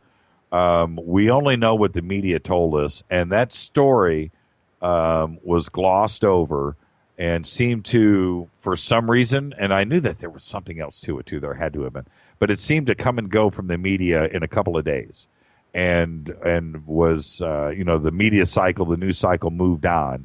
And there's more to the story. But let's go back to that day and tell us who they were really. And let's start there. And it's an amazing story. It really is. And thank you for letting me get this out because I hope I tell it good. Because I think it's really important information, and I don't think it's gotten its fair attention. Okay, the story is the Millers, Jared, and I forget his wife's name, but the Miller husband and wife. they were sort of like patriots, and they had been up at Bundy Ranch, and they suddenly one day decided that they were going to start the revolution, and they were over near Charleston, North Las Vegas. They left their little apartment. They walked like 3 miles, supposedly with a shopping cart full of guns and weapons and all this stuff like that. They run into these 2 cops in Cece's Pizza. They shoot them, kill them. Somehow they ambush 2 armed cops in Vegas. And if you know what this town is like, cops are shooting people left and right here. But somehow these 2 nuts pull this off. Then they run across to Walmart. They shoot a gun in the air, said, "The revolution is starting," bang, in the air. There's a civilian there who happens to be a concealed weapons permit holder, and he tries to draw his gun on them and hold them at bay. But the girlfriend, I forget her name, but anyway, she shoots him in the back of the head, and then they go run off and they try and barricade themselves in a corner, and the police come in and kill him. First, the police claim that it was a murder-suicide, that they killed themselves. But then later on, they come out with this grainy video. Now, first of all, if you've ever walked into Walmart, you can look up at the TV set and you can see what the surveillance video looks like in there. Right. Perfectly clear. Yeah. It's good video. Okay. Now, that's the story we heard. And then I start hearing, well, they were involved in a Bundy Ranch, and that the reason why they came to Vegas, they sold all their possessions in Indiana, and they moved to Las Vegas because they wanted to support the campaign of David Vanderbeek, who was running for governor. So I know David Vanderbeek. Okay, so this is where I get involved in the story. The story looked weird to me. It looked suspicious to me. It looked suspicious to a lot of people. But I knew David Vanderbeek because I had hosted and moderated the governor's debate. And David Vanderbeek is running on the ticket. It's that same Jesse Ventura ticket that Jesse Ventura runs for president on and stuff like that, and was voted into a governor for. Now, David Vanderbeek, there was another gentleman named Gordon Martinez, who was a Las Vegas Metro Police detective, 30 years, and he was running for sheriff here under that same ticket, Jesse Ventura ticket. And I had also moderated and hosted one of the sheriff's debates. So I knew both of these guys. In fact, I even had Gordon Martinez on my show previous to all this breaking, just talking about different stuff, talking about Bundy Ranch and his experience here as a cop in Vegas. Right. He's a well-known guy. He's a real character. Okay. Yes, he is. Yeah, Gordon Martinez. And he had done some speeches up at Bundy Ranch. These guys were going back and forth to Bundy Ranch, all this stuff. So I get a hold of them, and I start hearing what really happened. Now, what happened is that these guys, these Millers, had left. They sold all their possessions to come here to Vegas to work on the Vanderbeek for governor campaign. Okay? Now, they met the Vanderbeeks. They met the campaign manager, who was this woman I know as well. I forget her name right now. And another guy out here named Gordon Sheff, who's running for assemblyman. So they were kind of kicked off. They wanted to volunteer for the campaign, but they kind of got kicked off because they were talking about they wanted to legalize all drugs. They were acting a little weird, a little flaky. So they kind of got pushed away. So what they did was, again, they sold all their possessions that they had gathered here in Las Vegas. Now, what they were doing for a living out here while they were living here in Vegas is they were busking down at Fremont Street, which is downtown Las Vegas, under that big caravan. Yeah, what is busking? It's street entertainers. Right. That what they do is they dress up. He would dress up as the Joker, and she would dress up in these costumes, and they would pose for pictures with tourists. Okay. I got you. And that's called busking. Okay. And so we know all about that, too, because we got that traced down, because we know the guy who rents out those costumes down there to all the guys, and then after someone takes a picture with him, he runs over and gets half the money. Okay, so we know all the little details, where they were making their money and all this stuff. So now it turns out that these 2 Millers go up to Bundy, they sell all their possessions again and go up to Bundy Ranch. And somehow Jared Miller becomes a spokesperson for this operation there at Bundy Ranch, and he's talking to the news media wearing a Gordon Martinez for Sheriff T-shirt. Now, was it what was his name? Clive Bundy. Yeah, Clive Bundy. And I think we should pause and stop here and explain to everybody that they'll remember who exactly we're talking about when we go ahead. Tell them what was going on up at Bundy Ranch with Oh, who was was it a senator? Oh. Yeah, Senator Harry Reid. Harry Reid. Harry Reid. Right. Yeah, Clive Bundy is this guy. He has this ranch up there in Mesquite, Nevada. And he wasn't paying his grazing rights and stuff like that. He had a dispute. He had a big bill with the county up there. So the federal government, the Bureau of Land Management, was coming in and seizing all his cows. And he had his big dispute over this bill. And then there's all this other story about how Harry Reid had a deal with the Chinese to build, I don't know about all of that, because a lot of that stuff I saw on the internet about this Harry Reid deal with the Chinese, with the solar panels and all that stuff. Right. There was a lot of outside reporting where, I'd say, like Pete Santilli, right? He was up there by Bundy Ranch, and he thought it was right by Lake Mead. It's like 40 minutes away. So people, there were a lot of people who came from out of town that had no clue, and they were talking about some of these solar panels and these sort of stuff that was way down in Prim, that was like an hour and a half away. So people just kind of think that everything here is walking distance in Vegas. It's right by the strip. So it's a really big area. And it's kind of weird how Jared and Amanda, go to Las Vegas. They sell all their stuff. Go to Las Vegas. They try to get on a campaign. They get out of that. They go and don costumes for money. Then they sell their stuff again. Now they're joining a militia up at the Bundy Ranch. And that what was the timeline for all of that to have gone down? A couple of months. Yeah, it was just it's a crazy. Okay, so now let's just continue from there. So now they supposedly join a militia. I don't know if you can call it a militia, but that's what they went up there and did. That's what the media is going to tell you. Right, yeah. They the media really tried to make them out to be in a militia. But, what we found out is that these guys, these Millers, had also been at the Million Mask March. And they had also been at Occupy Wall Street, which I think people would consider to be more leftist type movements. And then here they were with this right-wing militia movement up there at Bundy Ranch. Okay, so what happens next? Well, what happens next was they're up there at Bundy Ranch, and they wanted to patrol with guns. Okay, but Jared had a felony, he couldn't own a gun, but he did have a couple of handguns with him, or a shotgun, something like that. So they were allowed to check out an AK-47 and patrol around with this AK-47. Okay, but he was drawing attention to himself with his bizarre talk and stuff like that. So they did a little. Questioned him. They found out he had a felony. They wouldn't let him check out the AK-47 to go on patrols out there anymore. But what happened was, the reason why they left Bundy Ranch was because they started a rumor that Eric Holder had authorized a drone strike at Bundy Ranch. Okay? And when they started, Howard Sheff, one of my guests, the guy running for assemblyman, he had come back here to Vegas, and when he heard the story, he texted Jared Miller, and Miller's telling him, yeah, man, the drones are coming. They're going to attack us with drones. So he contacted the security people up there. He says, hey, man, are there any drones going on there? What's going on over there? And they said, no, there's nothing. As a matter of fact, we're sitting around here playing checkers. Everything's quiet. So, but the thing was, it was about so then the Millers had to leave Bundy Ranch. Okay, they were kicked off the ranch, and they were crying when they left too. They were so upset because they had sold everything. That was their life up there.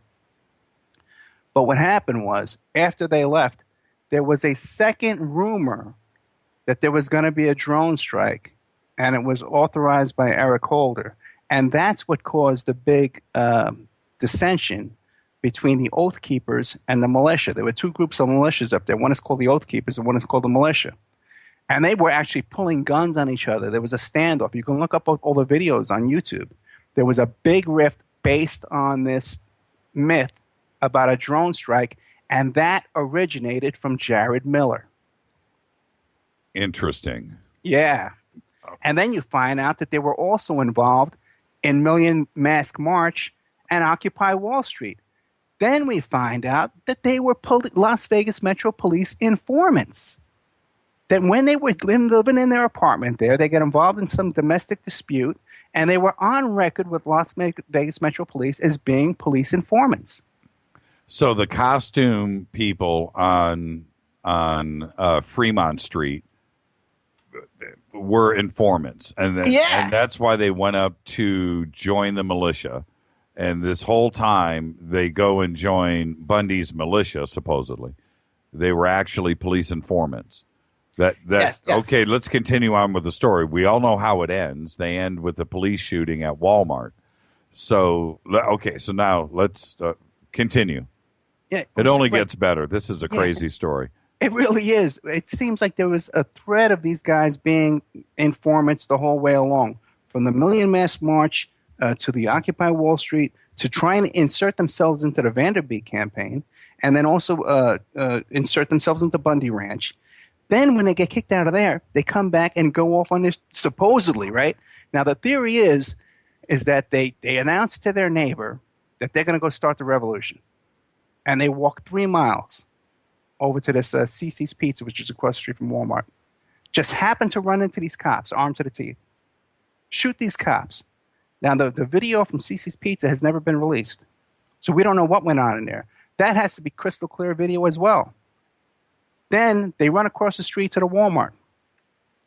I found out from Howard Sheff that the plan was they tried to exit the back. They didn't go in there to do a standoff and to barricade themselves in. They were trying to get out the back exit. But the cops had already had one of those big military vehicles that they have now. Had already had one of those big military trucks blocking the back doors. They couldn't get out. What was okay? Yeah, but how'd they get there that fast? How'd they get there that fast? That's because they knew that they were police informants and what they were there doing. Yeah, there had to be something more to this, okay? And then when the police came out, the first official story is that there was a murder-suicide, that one shot the other one, then shot themselves in the head, and they had video of it. But then they came out later on and said, no, the cop shot them. And then there's another death in there, too, of this civilian who had a gun. And supposedly one of the Millers, Jared or Amanda, shot him, but there's no video of that either. And they're saying they don't want us to see the video because we'll get upset. What was the intention for the media to talk about, swastikas and this, we're going to start the revolution when, obviously that they were police informants? I mean, what was the intention for all of that? That's a great question. I can't tell you what the intention is. I can only, observe and report back to you, and then we all have to figure it out together. You know what I mean? But I'll tell you something else that happened after this. Is because right away I tried to do a story, record a show on this with Vanderbeek and Martinez, and also too with their campaign manager and Howard Sheff.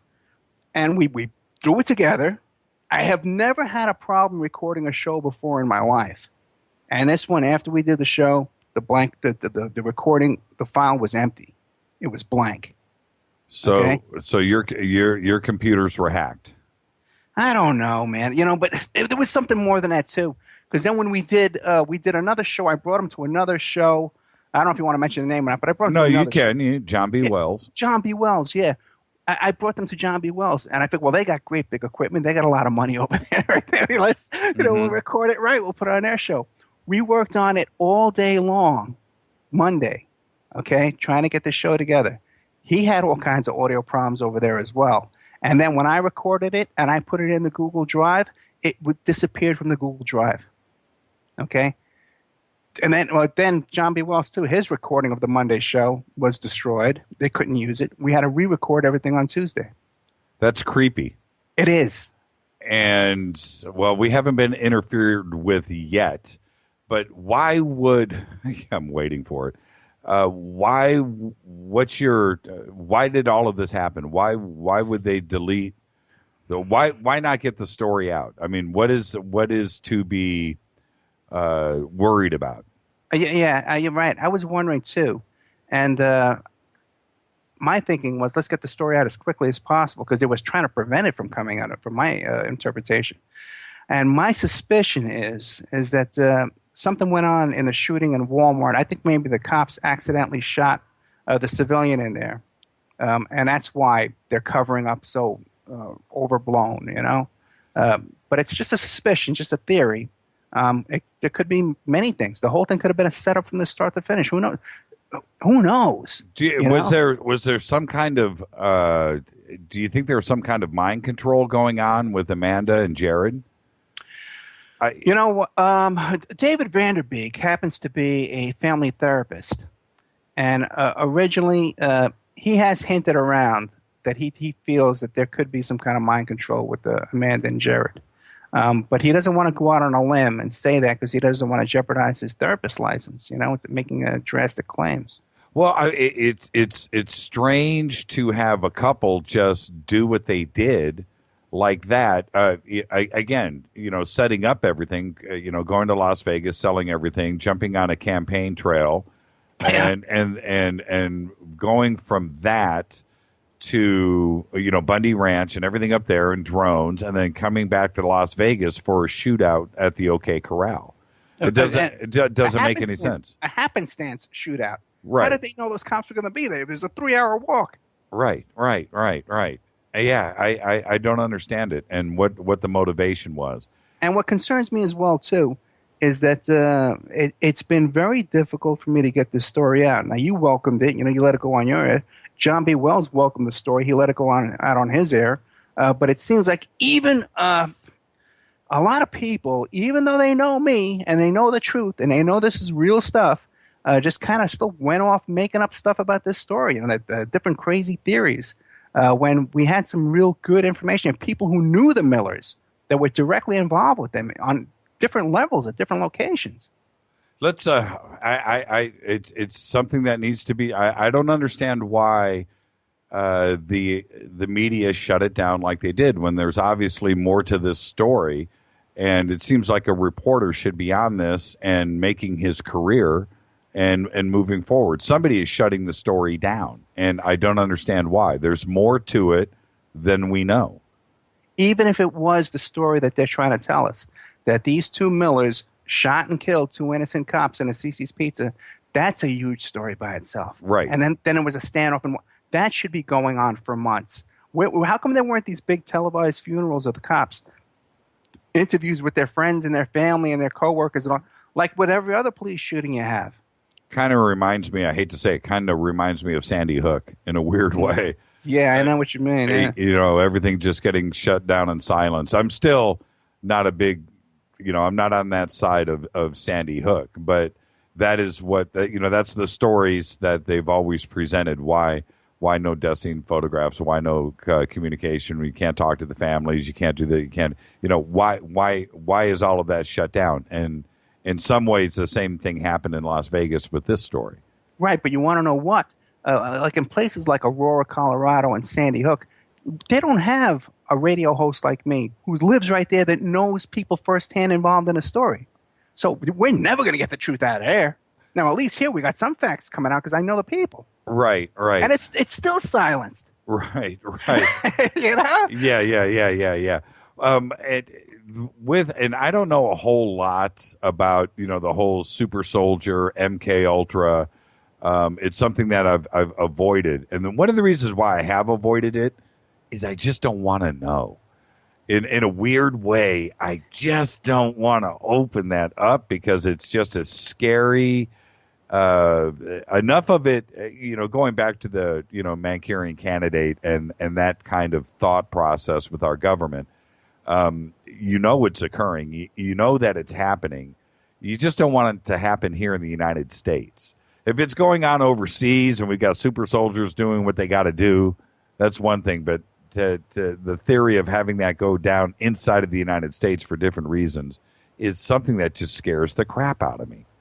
Well, MK Ultra, we know that was a real program. There was congressional hearings about it.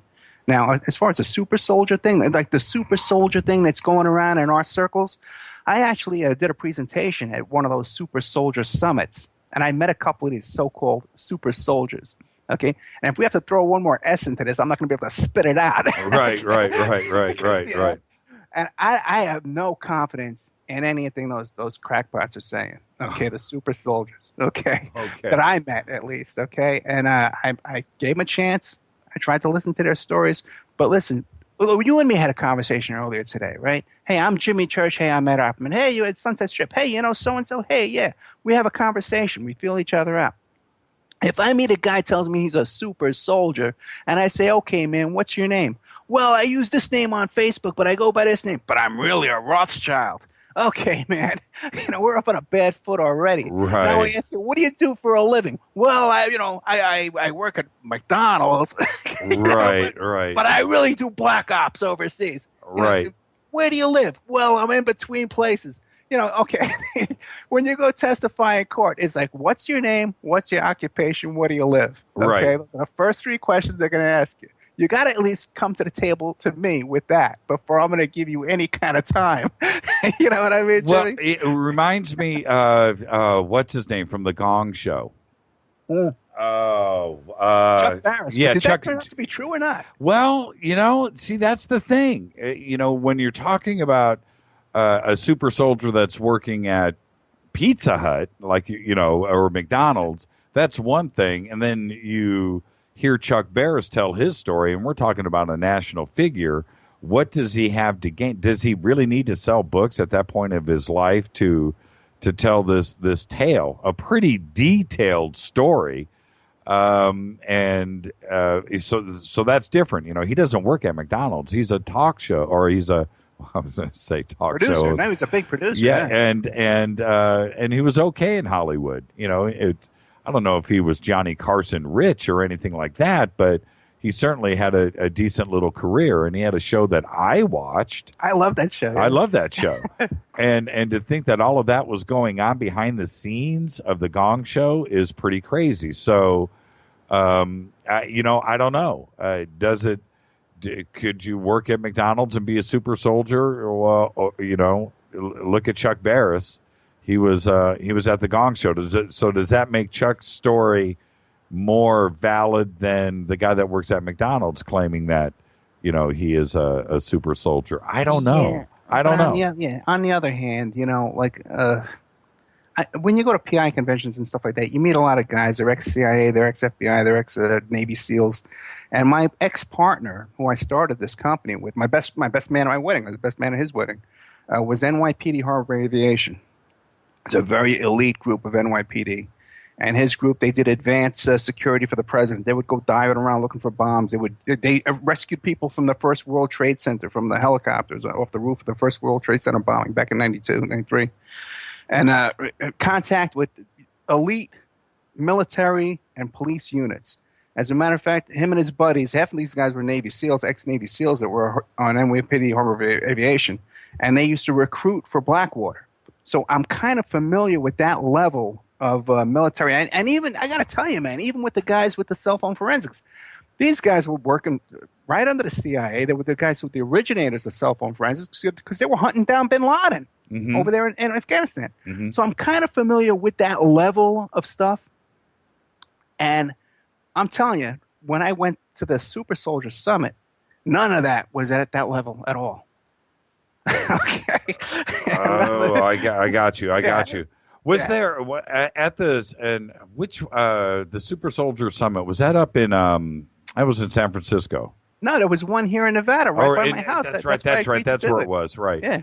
And when you were there, did you feel like there was any government types monitoring that? Was there anybody that was out of the ordinary that could have been, concerned with what was being discussed there, or do they not care? I didn't notice anything like that. You got to remember, I live right by the venue, the hotel where they were doing it. It's 11 minutes away. And I would just stop in and out, taking my kid to basketball and stuff like that, just driving by the church, and stop in and out. So I didn't really get too involved in who was in the crowd. But most of the people who were in the crowd, by the way, were also presenters, Right. It wasn't like there was a big are there guys infiltrating this stuff? I think there are on some levels.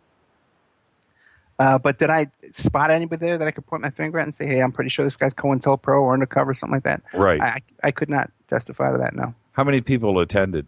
About 70. About 70. Okay.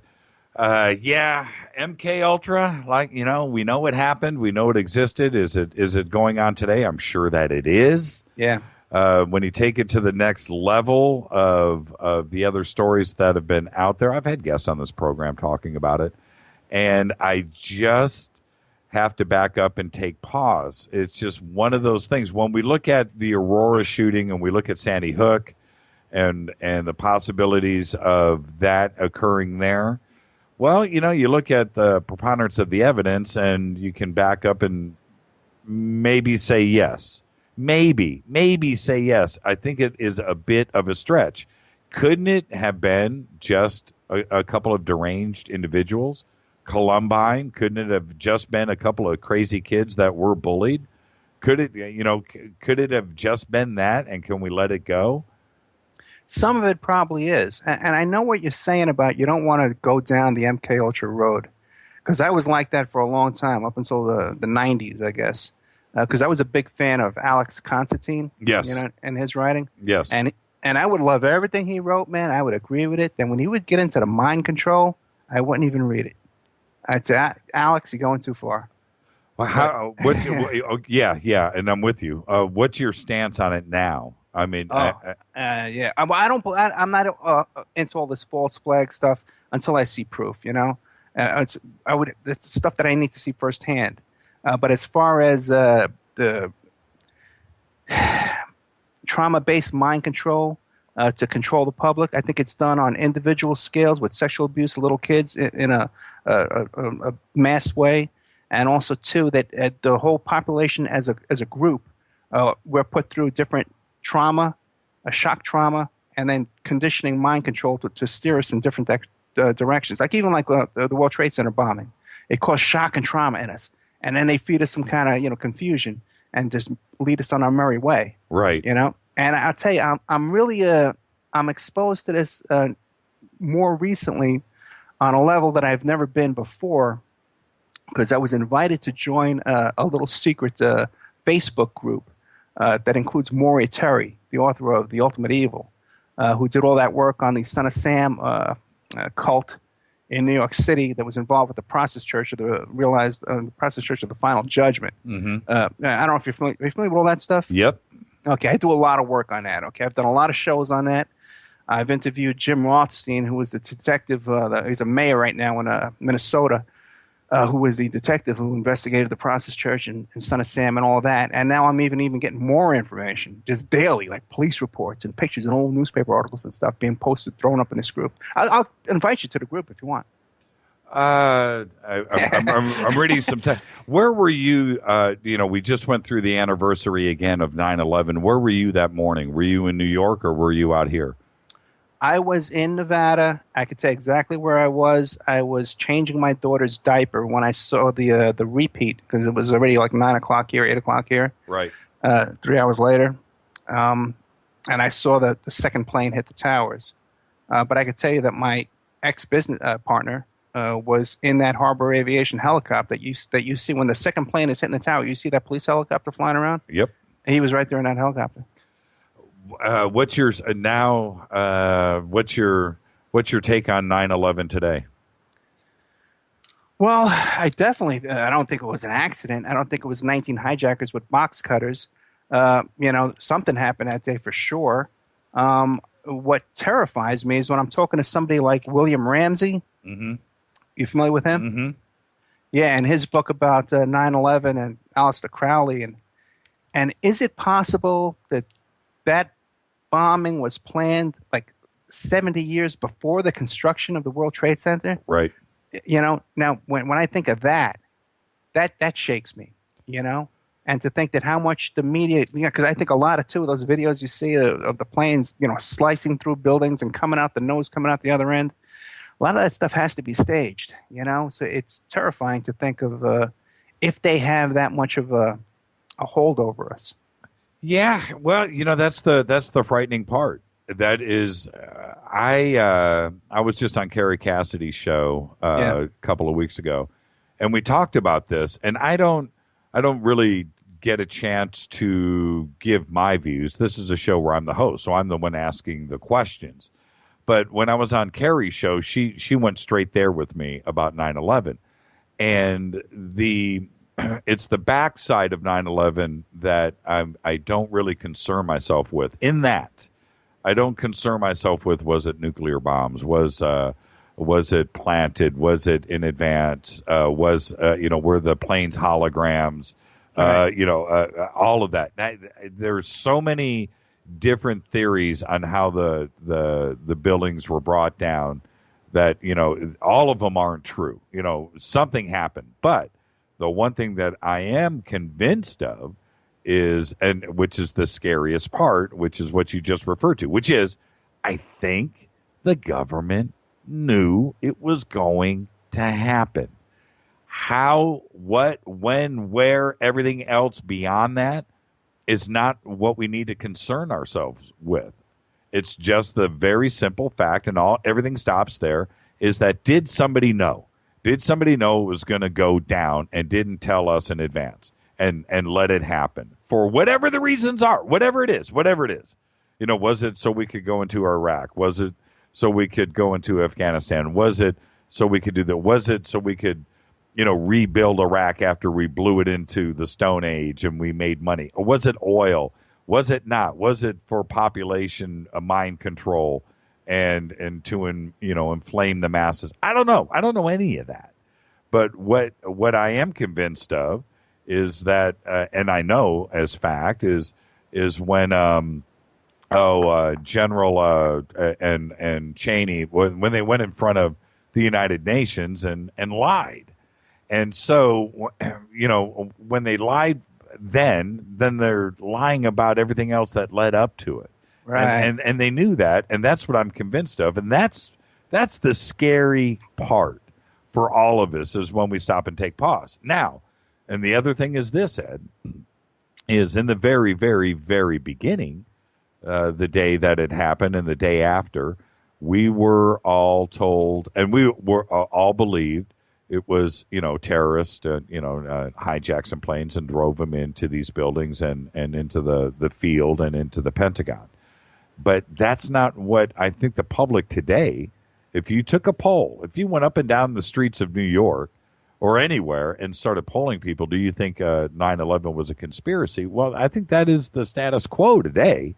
I think everybody, that's the belief in it. And I think they have a lot to answer to, and I don't think we'll ever find out. But the fact that this whole, spare change movement did take hold. It did take hold, and now. Yeah, but maybe they want that, though. Maybe they want us to know. Why? I don't know. That's a great point. I'm a little, a couple of things. First of all, right now I think like about 75-80% of all NYPD fire department and cops think it's an inside job, think that, it was no accident. And there were all kind of disruptions, too, in New York City over the 9/11 commission hearings. And a lot of people in New York know this. But did you know that in Russia, about the Russian apartment buildings that took place in September of 1999? No. Oh, yeah, man. Nobody knows. I'm trying to get the guy who wrote the book on. And this is what got Putin elected, is that they had apartment building bombings that went on in Russia that was traced back to yes. It was traced back to the KGB because they found one loaded up with bombs and the guy's planting the bombs. Right. He tried to blame it on the Chechens. Right. And you know who the first guy to call George Bush was on September 11th, 2001? Vladimir Putin. And he said to him, I understand just how you feel. I forgot all about that, and they had the Chechen bombers on videotape, and they were blowing up the lobbies of those apartment buildings. I completely forgot about that. No one talks about it here. I'm trying to get the guy to come on the show. Now he wants to wait till next year. No, well, we talked about it a lot here in the Valley because it's a big Russian community here. There you go. So, wow,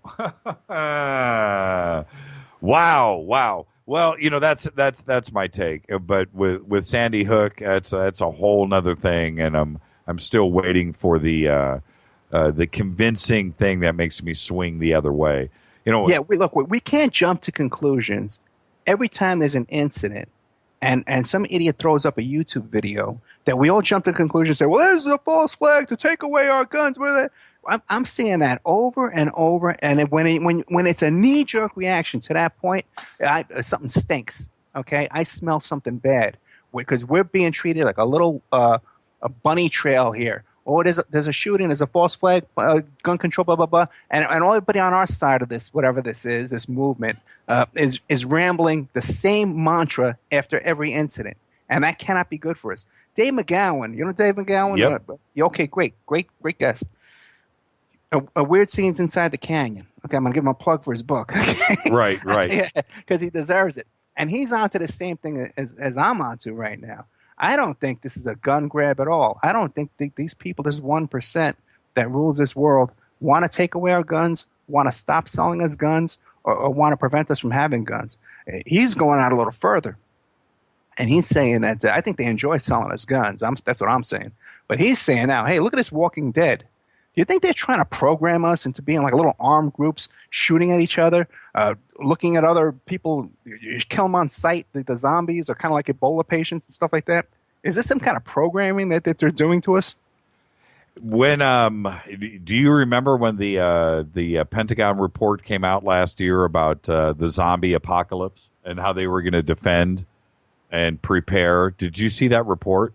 I didn't actually see the report. I'm familiar with what you're talking about, and there does seem to be a zombie agenda going on here with these people, and that only makes me nervous, man. I cannot see how that could be good for any of us. Well, this is the thing, man.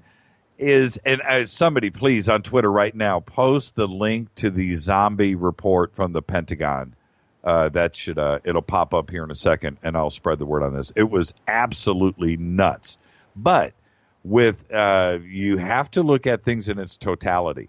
And when you are seeing, one zombie movie after another, and then you hear the conspiracy theories behind it, then boom, the Pentagon releases a report on how they're going to prepare for a zombie apocalypse. You have to stop and wonder. These are guys sitting around the Pentagon discussing this very subject. And here we go. Now this Ebola thing is cranking out, and everybody that talked about this kind of here it is right here. Somebody just posted it right here. I'm going to retweet it. And what's your Twitter handle? Me? Yeah. I hardly use it at all, but I use Email Revealer. Email Revealer. Okay, somebody pop that over to Ed really quick. I'm going to retweet this now. And I don't bother with Twitter. I don't know. Yeah, Twitter. It's going to be the new thing. Twitter's cool. I mean, your Twitter is very active. Yeah. I've slowly figured it out over the last year, and now I can't live without it. And I'm lucky that all of my followers, they actually, they add J Church Red. I can't follow 3,000-4,000 people. I would never get anything done on Twitter. Yeah. But those that care and know what they're doing, they'll copy me on it, and I'll see everything that's relative, and then I can turn around and retweet. And it's amazing to me to see the spider web go out with Twitter, and how things that matter get retweeted, and I find that fascinating. I didn't get Twitter at first. Jack Dorsey, the founder of Twitter, and if you go and you look at who I follow and who follows me, Jack Dorsey follows me, and I follow him. He follows maybe 100 people. And so there he is. He's right there at Jack, and you can go and see it for yourself. And I had sat and I talked to Jack maybe 5 years ago when Twitter first started. It was about a year old.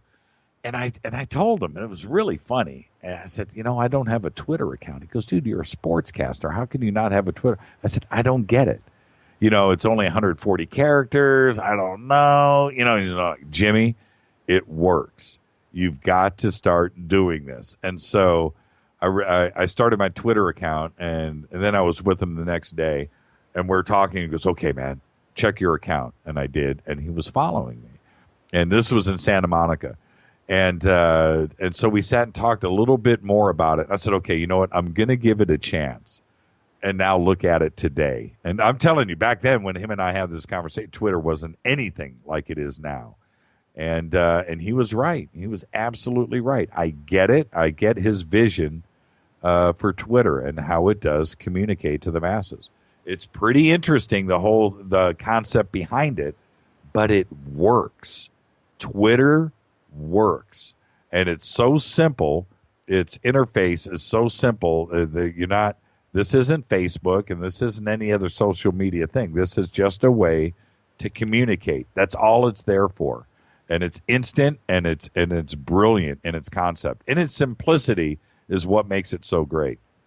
That sounded like a Twitter ad. There you go, yeah, Jack. What are you getting paid by Twitter? It's good.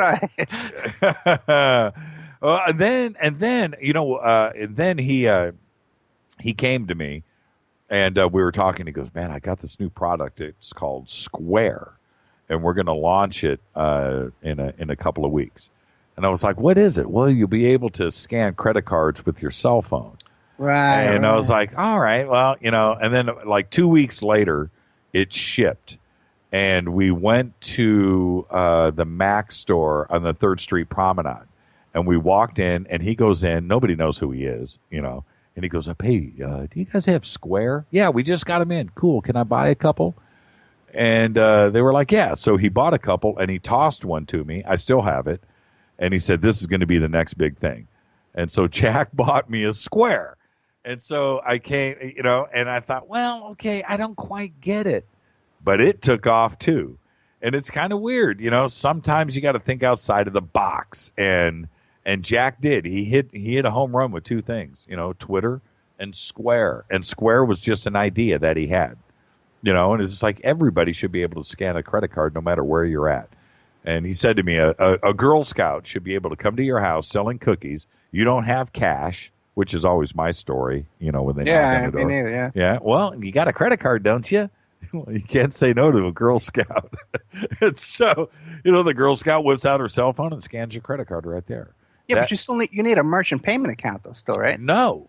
You need a checking account, a savings account. Oh, really? But that's it. Absolutely. Oh, but you got to swipe the card. Okay. That's it. You got to swipe the card. No, you know what? With Square, if you don't have the credit card, you can type in the number. Oh, really? Yeah. It's pretty cool. Square is, like I said, two brilliant things that Jack hit absolutely out of the park, and he's just a young guy. You look at him, and the way that his brain is ticking is it's just amazing. He's just a young guy in his 30s, and really cool dude. Anyway, how did we get off on that tangent? Where did we go? Twitter. Twitter. That's it. That's what did it. Let's have some fun. This is Fade to Black on the Dark Matter Radio Network. We were talking with Ed Opperman, and now I just want you to tell a couple of stories if you could. And I want to talk about Mark David Chapman, and I want to take some phone calls. So we're opening up the phone lines 323-825-5045. And let's bang some phone calls for the rest of the night. Mark David Chapman, how did you meet him? Let's just start there. How did you meet Mark David Chapman? I was in high school, okay? I was just a kid. And I used to hang out down at Yippie headquarters, down on 9 Bleecker Street, okay? And it was a fascinating place, man. Let me tell you something. It was a fascinating place. All kind of weird stuff going on. There was a guy there that confessed to being a KGB agent. There was a guy across the street, A.J. Weberman, who wrote the book Coup d'etat in America, who was the guy who came out, the first guy to ever put in a book about how the 3 tramps look like the Watergate burglars. He's the guy to put that out. He's the head of the JDL, Jewish Defense Organization. Okay, he took hostages across the street. Okay, so this is a really a wild place. Right next to Yippie headquarters was a dialer joint, Mickey Caesar, who ran the Church of the Realized Fantasies, which later on a guy who was a member of that group became a cannibal and killed his model girlfriend, cooked her up in a stew, and fed it to people in the park. Okay? I remember that. Yeah. Yeah, I remember that story. Oh, wow. Okay. So this is where I'm hanging out on a daily basis.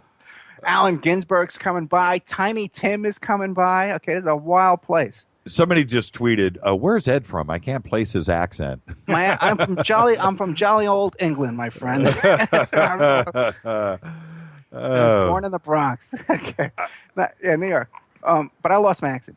But anyway, so one day I'm over there. I'm there at Yippie headquarters, and one of the things is that you had to lock the door from the inside, so there always had to be somebody there, the last person in.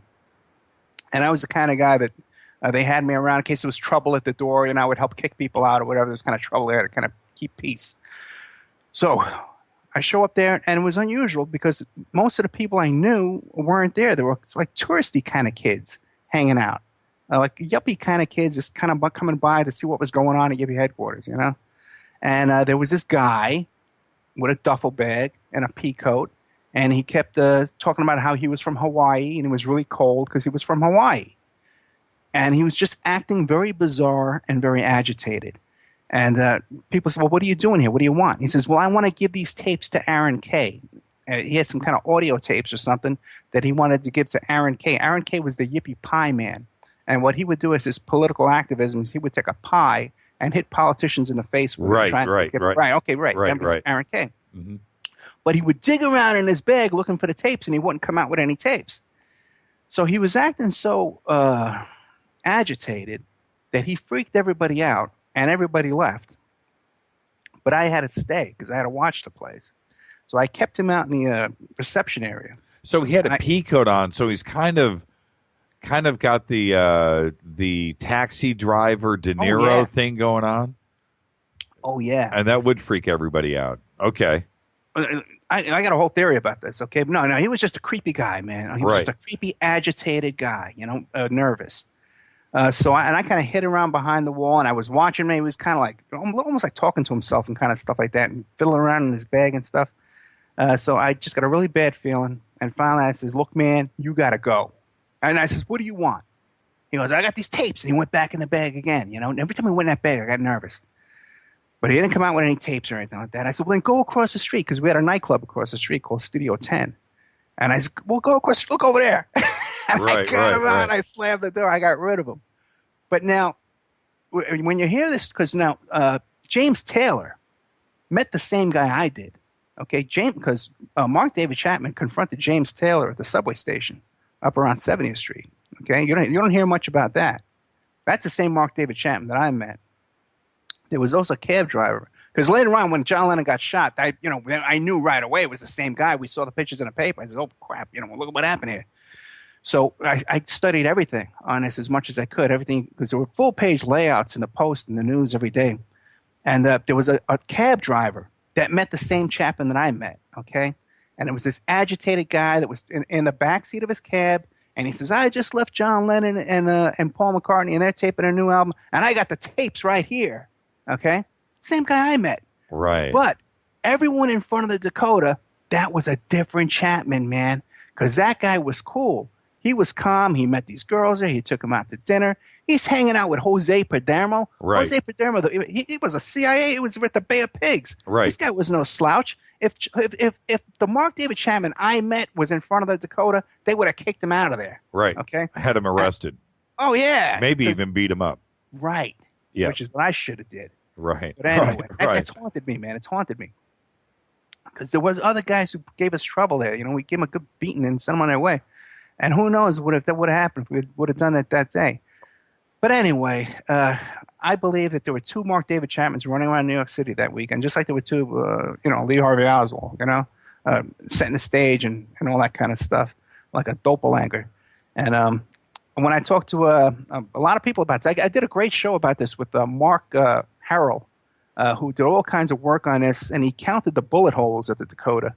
And there were more bullet shots than there were bullets in Chapman's gun. More bullet holes. And, the Lennon's autopsy report, all that stuff is all sealed. You can't get any of that. So he had to just go by the news reports and the TV videos, stuff like that, and count the holes in the wall.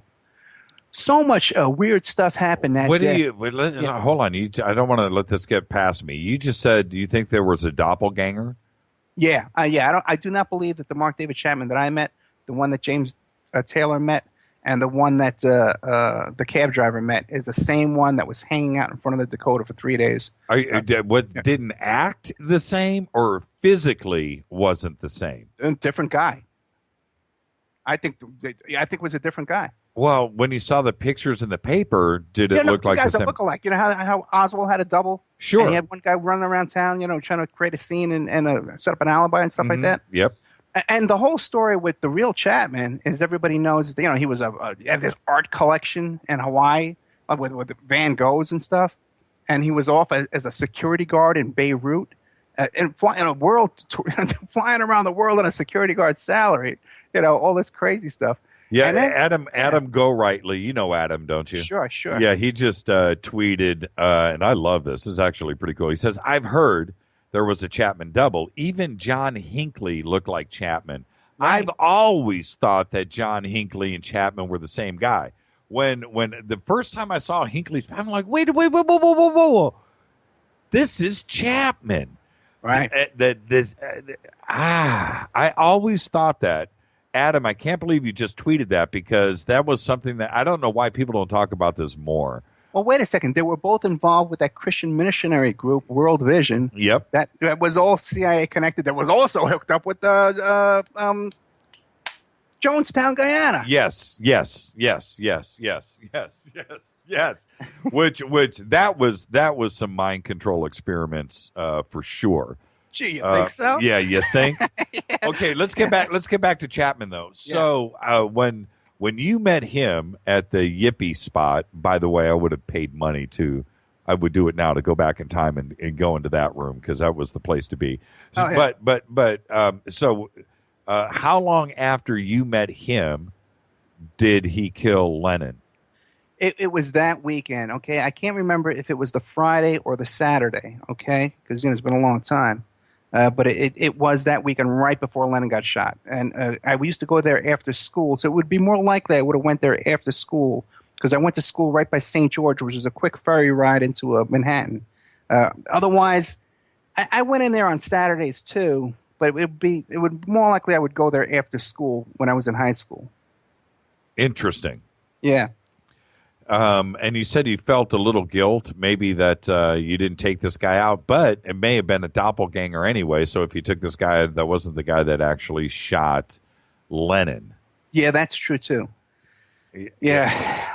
Who is Chris Dorner? Sounds familiar. Okay. I just got a tweet in. Jeremy says, ask him about Chris Dorner. Oh, Chris Dorner. That was the I think he's referring to the cop that was out here in Los Angeles that got shot up. I got a story about that. Yeah. Okay. Okay. Because he lived here in Vegas, right? And I get this, man. Oh, that's right. He did. Okay. Don't let me stop you. Go ahead. He had a house here in Rhodes Ranch, okay, in Las Vegas. And the cops knew he wasn't in that house, man, okay? But they went to go check the house. The cops went down and took over that neighborhood. The SWAT team took over the whole neighborhood.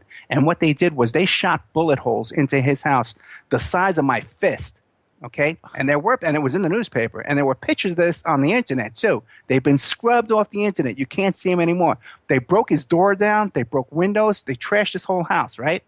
Then they shut down the whole neighborhood. They knew he wasn't in that house. They just shot it up. They wouldn't let the people out of their house. When the school bus came with the kids to get off the school bus, these SWAT cops with rifles went to the school bus and walked the kids from the school bus to their parents' house. Say what? Yes. What? And that was in the newspapers and on the news. What day did that happen? I don't know the exact day, but it was, I mean, in reference to when everything was going down here in Los Angeles, was it the day before, a couple days before? A few days after, when he got burned alive. You mean? Yeah. About a week before that, I guess. A few days before that. That was another crazy thing, and he had L.A. on lockdown. Here too. The cops were riding two to a car. Wow. Yeah, that was crazy. And then they shot up the two ladies that were delivering the newspapers that morning. Yeah. And who knows what else they did? Because listen, just because I happen to see this and I remember it, who knows what else went on that no one's talking about? You know? Phone lines. Oh, yeah, phone lines are open. I just missed 2 calls. We were in the middle of that. Just call back, 323-825-5045. Dale just tweeted Vanderbeek and said, call into the show. We'll see if he calls in. All right. Yeah, back to Chapman. Do you think that Hinckley and him, they couldn't have been the same guys? No, they weren't the same guy, but I think they came out of the same mold for sure. Why do you I always thought that was really strange. I always thought they were the same person when I saw them. Oh, no, I don't think they were the same person. No. Yeah, wow. I don't think it's a coincidence. You know, they look the same hairstyle, the same face, the same crime. It's pretty bizarre. And could it have been some kind of a CIA mind control experiment? That is possible.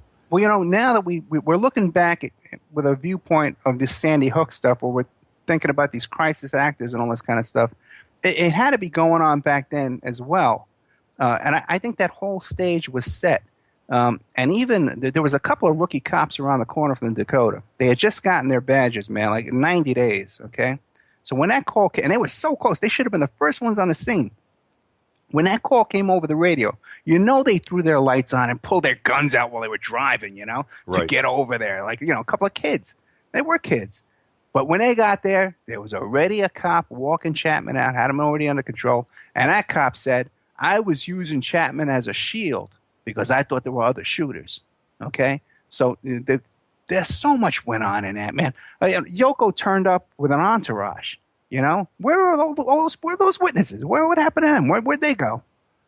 Why do you think this just came in from Jonas? He says, why do you think they would have assassinated Lenin?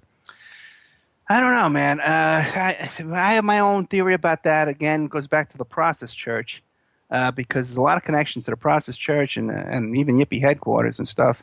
And to John Lennon and Yoko Ono. John Lennon and Yoko met at that art gallery. That was a Process Church owned and run art gallery, and event was run by them, where they were introduced to each other. Paul McCartney had connections to the Process. You got I hate to keep saying the guy's name because I'm trying to get him on as a guest, but one of the people out in front of the Dakota went on to become a photographer for a quote-unquote people like the Beach Boys. Okay. He's okay. Let's get into it. Why not? He's probably not going to come on.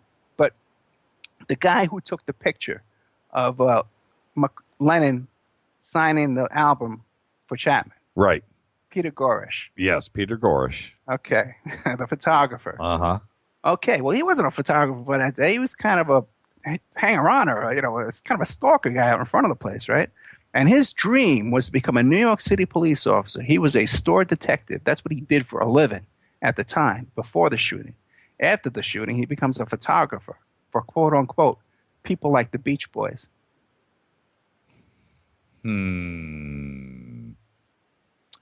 So what's your theory? My theory is he changed his story too, okay? At first, he knew the Chapman and was a fun-loving guy, calm, quiet guy over there, and friendly, all kind of stuff like that. But then later on, more recently, now his story is that, oh yeah, Chapman was acting weird one day and I confronted him. He's never said that before in all these years. I've been keeping a close eye on his story for years and years and years. And there's a lot of new stuff coming out since I've come out about this in public. Stories being changed. Like I said, the Process, again, that cult was involved in a lot of stuff in New York City around that time. They had connections to Yippie headquarters. Yippie headquarters had huge connections to High Times Magazine. High Times Magazine was financed by Larry Flint, Flint Publications. And he had galore connections to the Process, man, because, his bodyguards killed Roy Radin, and Roy Radin was best friends with Tiny Tim, and Tiny Tim was down at Yippie headquarters all the time. So, it's a small world, but there's only so much, before you could say, hey, there's a lot of weird stuff going on here. Interesting. I want to, with everything that happened, I was going to bring you on actually a few weeks ago when everything was going down with the Secret Service and the and the new event that we're going to have in the Olympics, which is called the White House fence jump. I don't know if you know that, but that's a new event. That's a good one. Okay. That's no, it's official. Yeah, absolutely. You've only got to jump 7 feet. And it takes me back to the days of the Fallsbury flop. I remember when, they finally cleared 7 feet in the Olympics in high jump, and it was such a big deal. Now, apparently, anybody can do it. This is crazy. But anyway, so when everything went down with the Secret Service, I want to back up. You were involved with the congressional investigations with everything that was going down in Colombia. Off air, I'll tell you a couple of little connections I have to that, but that will not happen on the air. Okay. So let's go back. Let's talk about the Secret Service. And what do you think about the snafu that went down in front of the White House? Okay, snafu. That's interesting. Okay, somehow this guy gets over the fence recently, right? And he gets inside, because I'm sure people get over the fence, But this guy got all the way inside. He got past a woman Secret Service agent and was tackled by an off-duty security guard that wasn't even supposed to be working that day. That's how they captured this guy, by a guy that wasn't supposed to be working that day. So now, people say, boy, this is there. Boy, my goodness. What about the snipers on the roof? What about all this? My experience with the Secret Service is it doesn't inspire a lot of confidence. And from what I know about them, not at all. And it goes back even before the thing in Colombia, because I was also involved with the party crashers from the Washington, D.C. party crashers from the Real Housewives of D.C. Right. Mikhail Salahi and Tariq Salahi. Right. Okay, because we had the same agent. Okay, so when they were going before Congress with their whole incident, I was involved in all that as well. Okay. So, and it seems to be, now they took the Fifth Amendment in that case, but it seems to me that around that time, if you had a limousine and you were wearing a tuxedo and a ball gown and you had a TV crew with you, and they would just wave you right through, okay, whether you had an invite or not. Well, I mean, I know, well, okay, you say it seems like, but that actually is what happened, right? They didn't have invitations. Well, you know what? The thing is when you have a lot of big donations, fundraisers, people who are going to donate a lot of money. So if there's a car in front of you and they say, oh, those people behind us, they're with me, I got an invitation.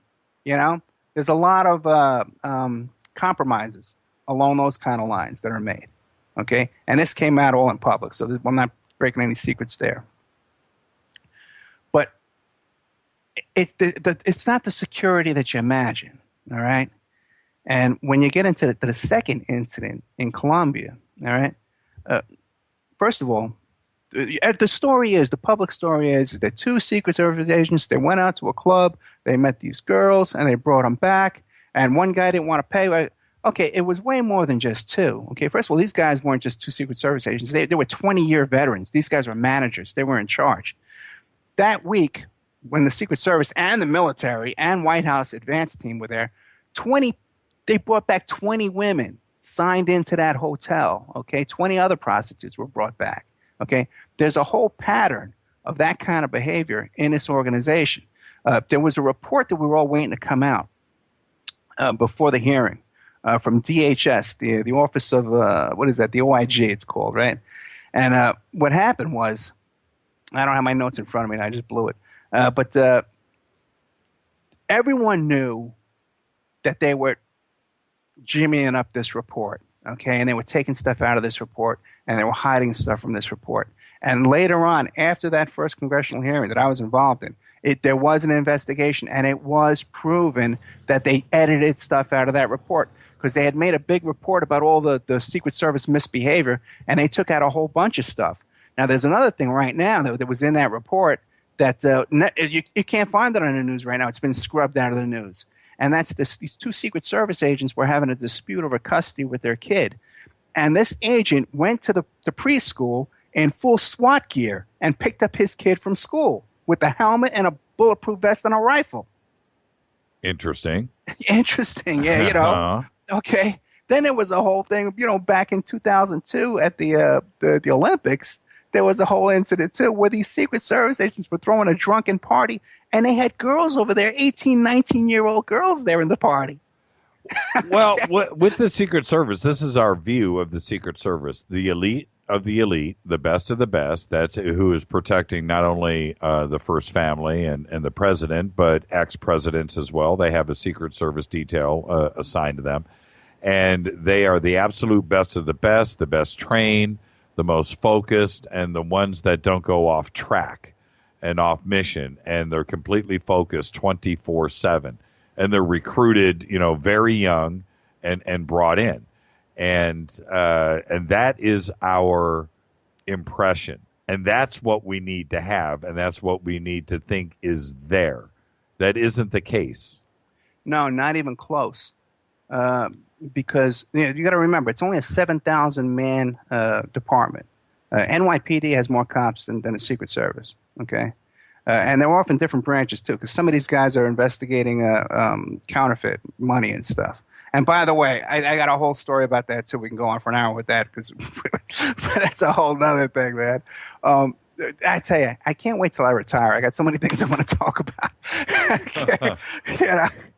But at this 7,000-man department, okay, they had 30 DUIs in 5 years, okay? Now, if you got 30 DUIs, okay, when you got a Secret Service badge, okay, can you imagine a regular cop pulls you over and you pull out your badge and you gotta be so drunk that you're driving through a mall or a church, right? Okay, on Sunday, not to get out of that arrest, ever, okay? right? Right. So there's all kinds of stuff like that, and oh boy. Well, is it because they feel bulletproof? Yeah, it's a pattern of hard partying, drunken guys who chase girls. You know, like frat boys, they're considered. And even at Martha's Vineyard, the landlords down there don't want to rent to them anymore because they throw these wild parties. They trash the houses. One guy left his badge behind at a bar. They left bullets behind. There's stories about them showing their guns and stuff to the neighbors and the neighborhood kids and stuff. This is like a real extreme bunch of guys. Why were you pulled into the congressional hearings? Okay, what happened with that was it's a whole nother story. I was involved with Shelley Tripp. My client was Shelley Tripp. She was the young lady who lived in Alaska who came forward. She was a young woman in Alaska. She had a child with special needs. She was a masseuse, and she was given happy endings. Okay, she was running an ad on Craigslist, and she was a prostitute. She was running a little prostitution business out of her apartment in Alaska. Now, what happened was one day the 30 police units show up with FBI and DHS and all this kind of stuff, machine guns. They come crashing into a little apartment there to investigate this Craigslist prostitution ring.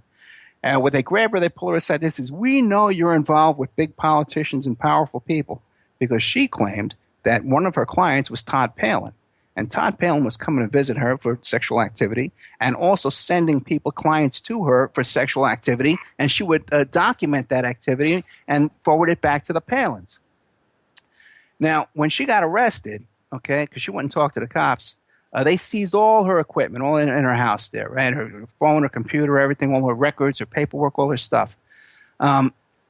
She sold her story to the National Enquirer for $50,000. In order for the National Enquirer to buy a story from you, they got a contract you got to sign. It's about 2 inches thick, okay? I've seen it, okay, because we've done work with them before. She had to take 4 polygraphs from retired FBI agents. She passed every single polygraph. The Palins never denied any of this, by the way, publicly, not even once. She gets her case is going on. The police chief of Anchorage Police Department has a press conference, and he says, "You know what? We investigated all of this, and there's no connection to Todd Palin. We checked her computer, we checked her cell phone, we checked her records, everything, her Rolodex. There's no evidence that connects her whatsoever." Later on, the same police chief admits, "You know what? We didn't really investigate this. In fact, I didn't even write that press release. Sarah Palin's lawyer wrote it, and I just put it on my letterhead." Okay. Now, when Shelley Tripp comes to me, she says, "Ed, man, you know, they did this press release. You know, the Enquirer doesn't want to pay me. I need a lawyer." You know, no one wanted to help this chick. I'm helping her. Okay.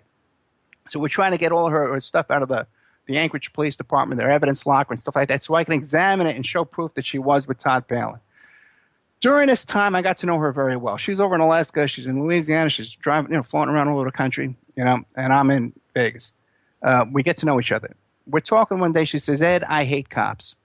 Well, the reason why I hate cops is they come in there, they want to get the nookie, and they don't want to pay you, right? So her case goes on, blah, blah, blah. Her whole thing with her case. I'm working on her equipment and stuff like that. The thing breaks in Colombia. I get a phone call from Shelley Tripp. "Ed, I know that guy. He did the same thing to me. He came to me. That guy from the Secret Service agent, Todd Palin introduced me to him. He was protecting the Palins in Alaska. And he did the same thing to me. He came to me, got the services, didn't want to pay me, and he left." Right? So that's how. And by the way, this is before anybody knew that this guy down in Colombia was protecting Palin. She knew all this, man. Okay? So that's why I believe her 100%. But then that's how I got involved in this, because now I had to go back and go through all this evidence and stuff like that and find stuff that connected her case to this guy Cheney, the one down there in Colombia. And that's how I got involved with the congressional investigation, the congressional hearing. You're not on their favorite list, are you? No, let me tell you, man. And when I was involved in all this stuff, and by the way, too, the same day, okay, that I got the evidence.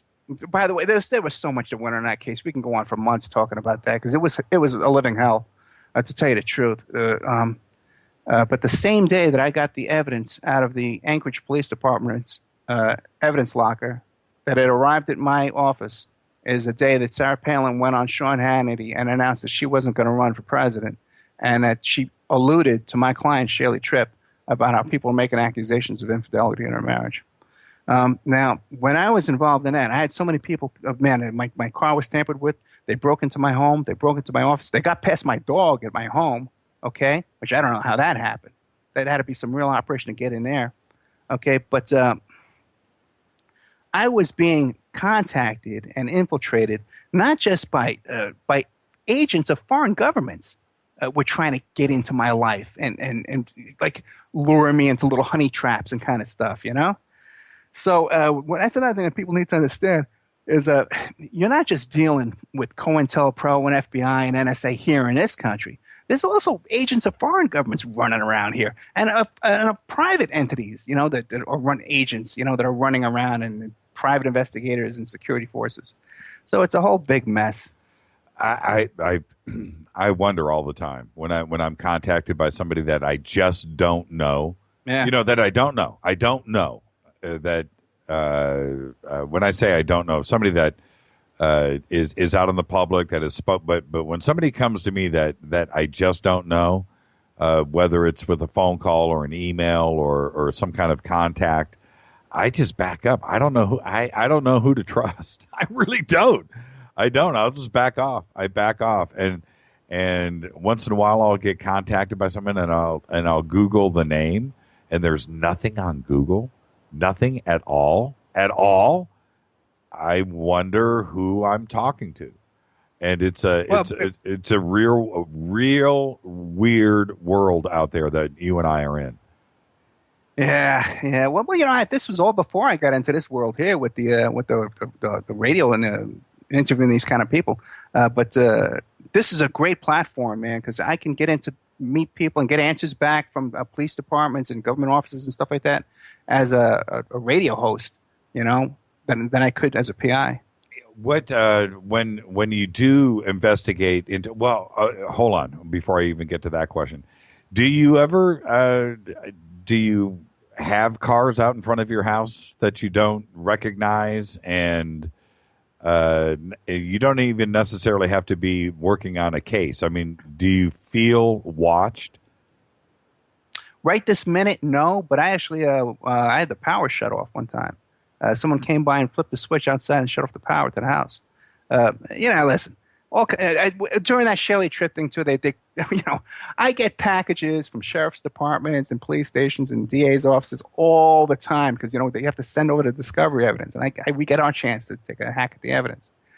The only time I've ever had it happened twice, but the only time I've ever had a package popped open was during the Shirley Tripp thing. Just a small enough hole into that one of those envelopes, those FedEx envelopes, small enough to stick a pinhole camera in there and look around. Second time was just recently.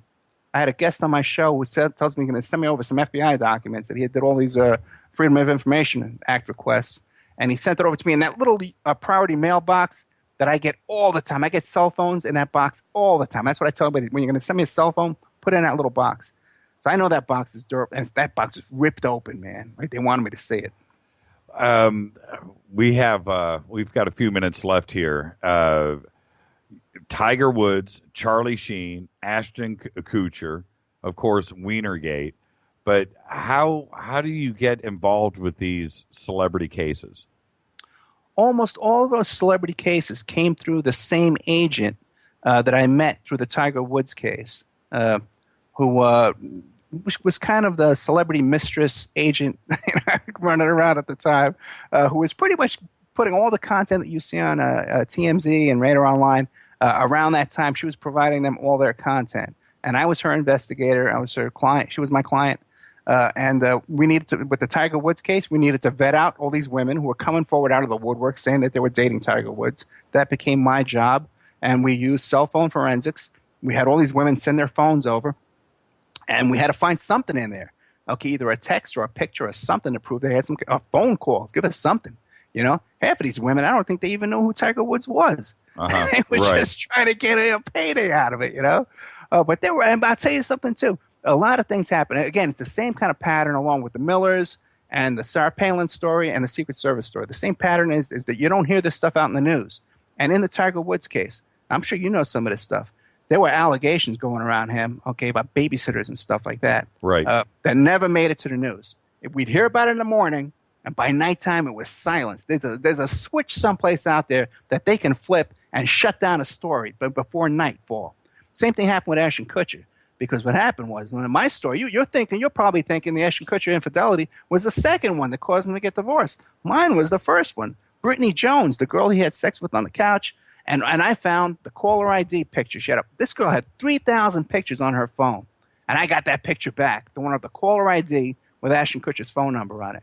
But his team was so powerful, his lawyers were so powerful. They said, none of this is true. She's making it up. Who cares how much evidence you got? Got enough evidence for a murder conviction. Never happened. So everybody, okay, she's a liar. It wasn't until he got caught with a second girl, like almost a year later, that they admitted, oh yeah, okay, he's a cheater. Okay, well, the first girl's true too. Okay, we take back everything we said. So, and then again with Wienergate, the same thing, man. There were all kinds of allegations, man, that never surfaced. They start off in the morning. It's going to be a huge story. Work on these phones. By the end of the night, we're going to have blah, blah, blah. Never happens. The switch gets flipped, man. The story gets shut down. Is it money? I think it's these press agents are very powerful, and these lawyers, and it's a small community in Hollywood that controls these gossip outlets. They're all owned by the same companies, Right. And you hear this, a guy like Charlie Sheen, forget it. My God. If you or me did have 10% of what this guy did, and you and me know some of the same people, we're talking about it this afternoon. So you know what goes on with this character. Right. Okay. Right. And you know what he gets away with, man? If you or me had pulled a knife on our wife, get arrested for that on Thanksgiving, and then we got another girl hiding in a bathroom in New York City a couple of months later when you're on probation, the cops open up the door, you're naked, covered in blood, and there's a girl hiding in a bathroom, you're under the jail. Quickly. Yeah. But other people are able to go on Alex Jones and talk about 9/11. And nobody's flipping off his lights. No one's cutting into his mail. I'm just going to read you this email really quick. Yeah. Finally, so glad to hear. This is from Ben. He says, finally, so glad to hear Ed Opperman expose these super soldier stories as super phony. I have listened to several of the SS guys on various programs over the last several years, and they all sounded phony. Good to hear someone with expertise back up my feelings. Maybe these guys, and I read this stuff without reading it first. I like to do it this way. He says, these guys' minds have been played with. The government has not been above that in the past. So maybe these super soldiers can be given a pass. Some of these guys might believe what they're saying. Okay, but I've never met one that I could give any credibility to. I've had to block almost every single one from Facebook and any kind of contact with them because they're just difficult to deal with. I have no confidence in any of that. This email just came in. Follow this train wreck: health reform, immigration reform, and amnesty. And then Ebola comes to U.S. through Texas, of all places where most immigrants pass through before fanning out. What do you do? And that's a really good point. What do you do? What does your mind say when you're watching media? Because that's exactly what we're talking about. When you watch all of the major outlets, how do you filter it? Good question, because we're all programmed, okay? Every one of us, even guys like you and me and a lot of your listeners and stuff like that are pretty much into we got our guard up, but we're still we're being programmed too, we can't say that we're not. So you just got to be patient. When you see something come on the news, you got to assume it's crap when you first see it. You just got to assume. And then just take it step by step and analyze it, question everything that comes in, and use your common sense. Does it make sense to you or not? Now, is everything a complex conspiracy with Mexicans and Ebola in Texas? Who even comes up with all of that? And I say another thing, everybody, get rid of YouTube. Don't ever watch another one of these YouTube videos again. There's so much crap on there, man. It's all slapped together. Some of this stuff, I see it and I cringe. This guy's talking about how, I've discovered that Obama is using a second name at the White House because I went into one of these database searches, these instant people searches, and I put in 1600 Pennsylvania Avenue, and I came up with a different name. Let me tell you, guys, I run one of those services. I own one of those services. You go to emailrevealer.com. You want to locate somebody. It's these database services. And the information there, it's raw data. And how they get that is by they compile all the information you put down when you fill out a credit report. So if I get a bunch of credit reports and I put down that Mickey Mouse lives at 1600 Pennsylvania Avenue, and then you go search 1600, Mickey Mouse's name is going to come up. That's how it works. Okay, you can fake that information. You could put anything in there you want, and it'll come out in those searches. Am I making sense? No, totally. And I'm okay. and I'm tripping out. Is what I'm whenever I stumble, it's because my brain is like in overdrive. And yeah, absolutely. I got to thank you for coming on. What are you on iHeart? What are you doing this week? Who do you have on?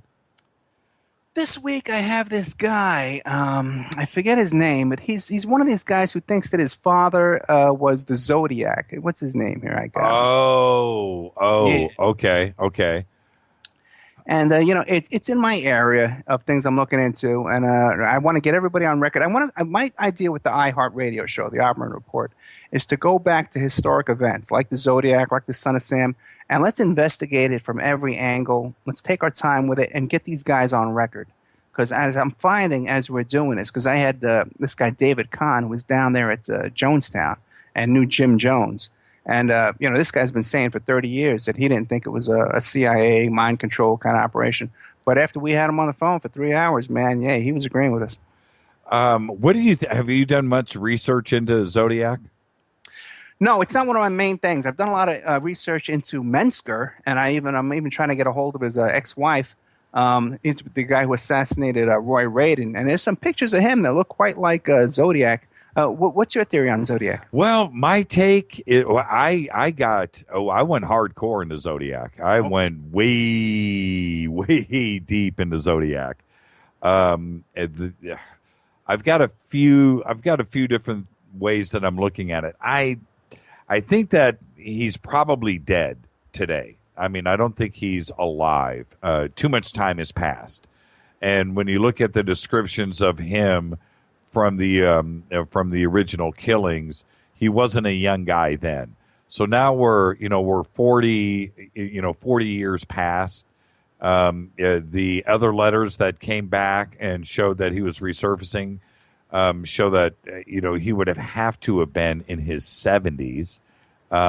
So is he alive today? I'm not so sure, but I think the way that the original letters, the original encoding, the ciphers that were put together, I thought were brilliant, and that was the scary part for me with the Zodiac.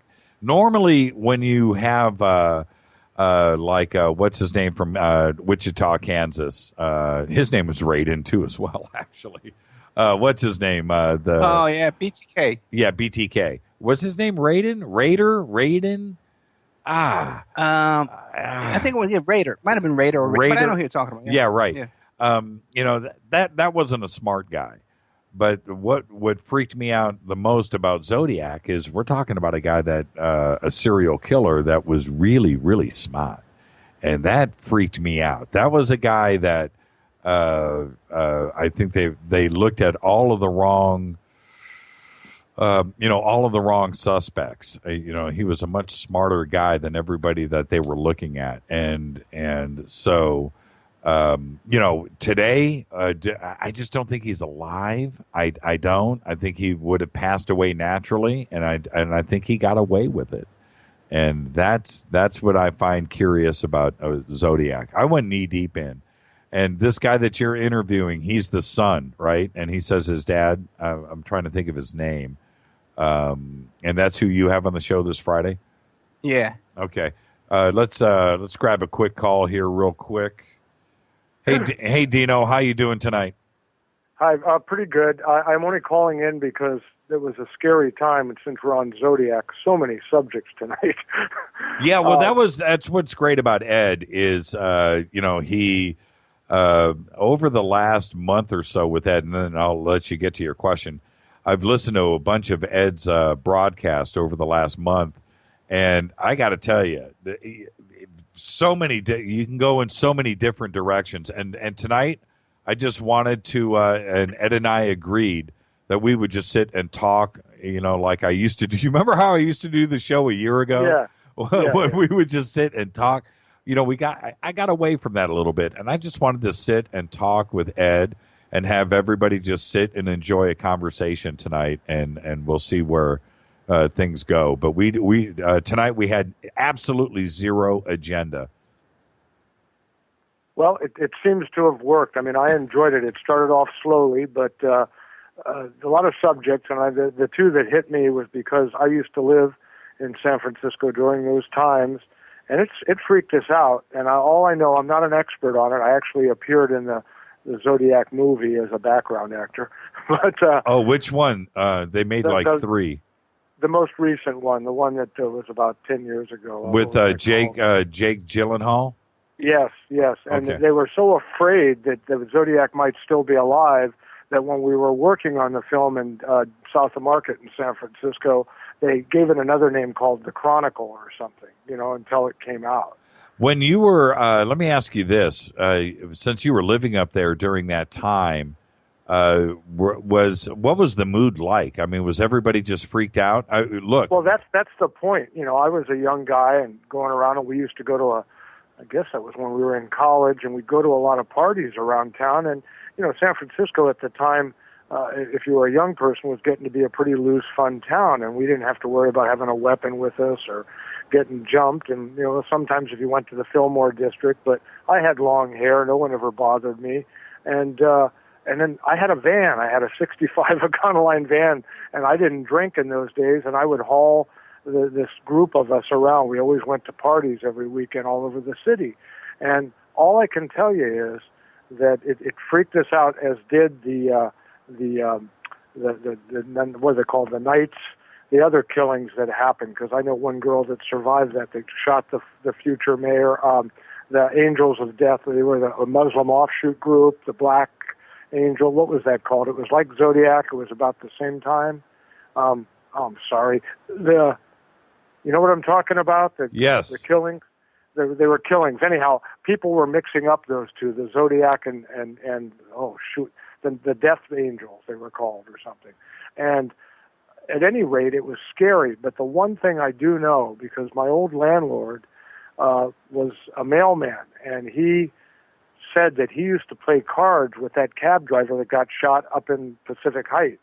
And that was right, like 2 blocks from the San Francisco Presidio. Interesting how a lot of these shows have the Presidio as a central theme. Right. But that night, supposedly, a couple of kids that were playing up in there are a lot of big, ritzy houses in that area, and they said they were looking out, jumping up and down in their bed, and saw this guy run away, and he was the sketch they got with the glasses and the crew cut. Yeah, that's right. So, right.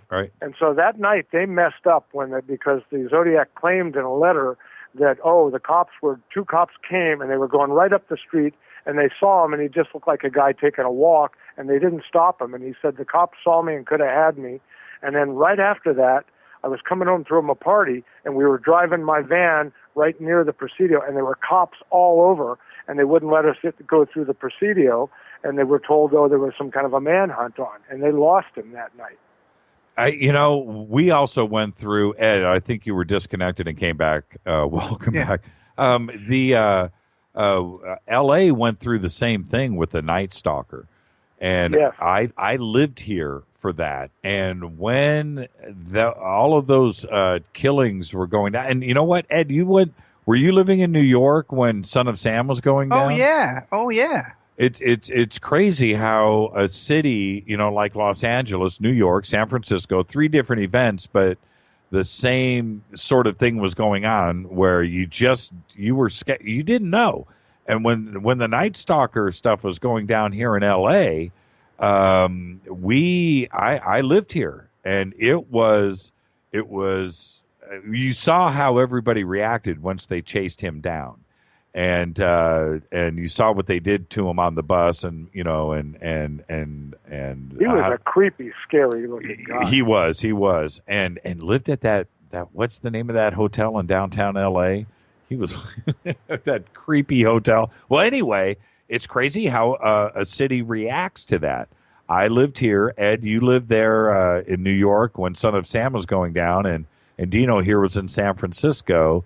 When the Zodiac was going down, and everybody suspected everybody. Nobody would go out. Right. Everybody was paranoid, and I mean, rightly so, but these are big cities, you know. And the parallel to that that's the thing, how they all seem to happen and I think it's not the Zodiac, but people used to mix them up. But they shot Art Agnos, who later became mayor, but he survived.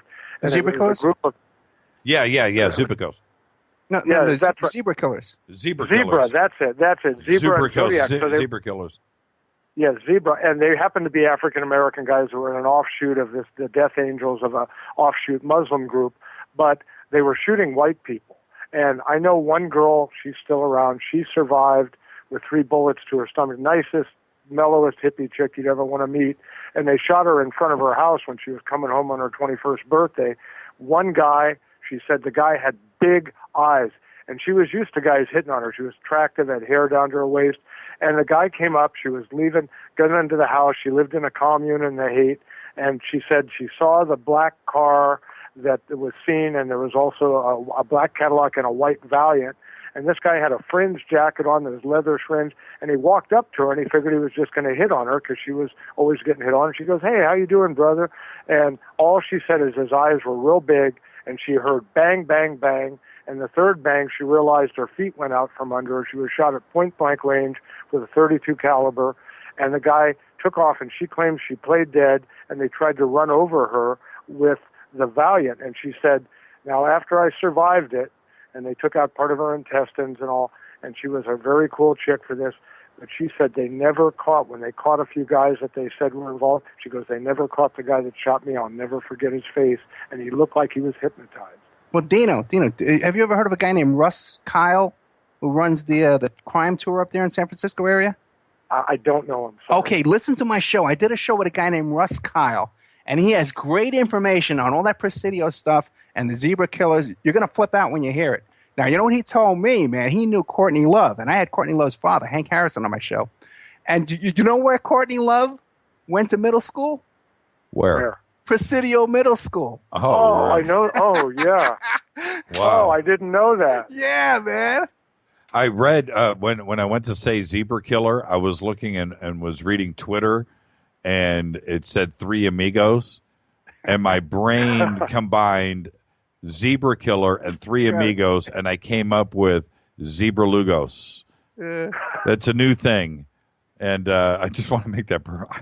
I can't believe I just did that. So I got to hear the replay. Somebody just tell me what I said, because my tongue and brain combined at the same time. That was absolutely hilarious. Courtney Love went to Presidio Middle School. Yeah. Yeah, it's a few blocks from the Presidio. It's on Arguello Boulevard there, yeah. Wow. What a fun show. You know, I need to get back to my roots and do this more often, where we just kick back, drink coffee, and just talk. I had a great time. Thank you, Ed. Hey, you should come on my show sometime. Yeah, anytime, man. Anytime. Anytime. Thank you, guys. Hey, thank you, Dino. You have a good night. We'll see you tomorrow night with Brian Forrester. Thank you, Dino. Bye, Dino. It's really funny. Dino, I have a few, well, not a few, a bunch, but that will call in every single night, and it's such a cool family that we have here, and the family vibe that we have, and it's just awesome. I just love doing the show, you know, and that's why, you know, I also listen to you and have enjoyed it, and so iHeartRadio. I don't know how you pulled that off. That is fantastic, and iHeart is the big one. Yeah, did you know that they renamed Premier iHeartRadio? No, I didn't know that, but I know that it's Clear Channel Communications. Yeah, so, man, I'm pretty excited. Yeah, we're on like another 12 little smaller stations too that replay us throughout the week. So we're all over. I'm just wondering what they're going to do with all the buildings around here, L.A. The Clear Channel Premier Networks buildings. Are they going to put iHeartRadio on the buildings? We should go into to the sign business. Well, I'm just wondering. It's going to be called Well, it is. They changed it a week ago, I think. Clear Channel is now called iHeartRadio. And I would have never thought that it would have seen the day. See, this is the thing. When you have a vision of the future and you make the change like that, then you recognize where the future is. And that's interesting. That's an interesting play. When you read into it, then the future is a combination of internet. The future is the internet. That's it. And terrestrial radio, and then you need to combine the both. And as soon as all internet is available in every single car, and technically it is with your cell phone these days, but once they nail that technical hurdle down, it makes you wonder where terrestrial radio is going and what the future is. And because don't we all want 15,000 stations just available in our car? Well, I believe iHeart is available in the new Fords. Well, that's what I'm saying. That's exactly what I am saying.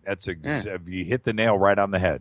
Once that barrier is crossed, where every single car has that access, it just makes you wonder. And Premier and Clear Channel have I was going to say clearly seen the future, but they have. And iHeartRadio, that's amazing for you. Congratulations. Well, are we allowed to talk about what's going on with you? No. Not yet. Jimmy's going to be my co-host. Everybody. Yeah. All right, Ed. Hey, all the best, man. And you need anything, you get a hold of us. You want me to come on your show, you just say when. Great. Thank you very much. All the best. Ed Opperman, everybody. Thank you, Ed, of the Opperman Report. You can go over to his website. All the links are there on our page, and all the iHeartRadio information is there. With that, I'm going to take a quick break. Thank you, Ed. Oh, man. Oh, hold on. I have just messed up something. There we go.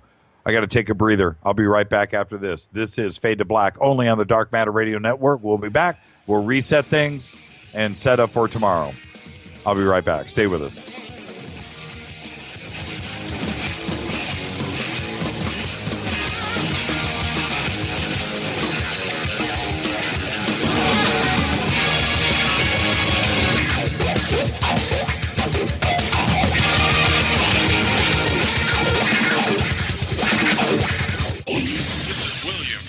And I listen to JimmyChurchRadio.com. Jimmy Church.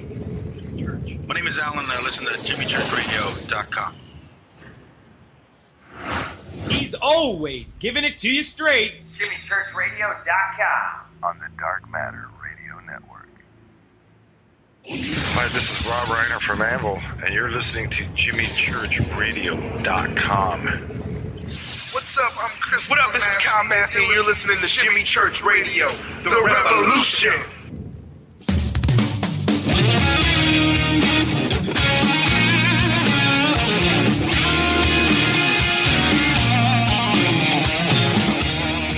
All right, everybody, welcome back. Fade to Black, only on the Dark Matter Radio Network. Thank you, Ed Opperman. That's what I'm talking about. That's a great conversation. All right, I got a bunch of email about Mike Savage. Interesting situation with Savage. Look, I got a couple of emails. One that said, hold on, I will actually pull it up right now. It says that, let me see here. Hold on, let me back up. And it is right here. No, hold on. Oh, where'd it go? Oh, right here. It says the caller to Dr. Savage's show was a phony working for a liberal call bank. I've heard the same guy claim to be a doctor, lawyer, pilot, etc.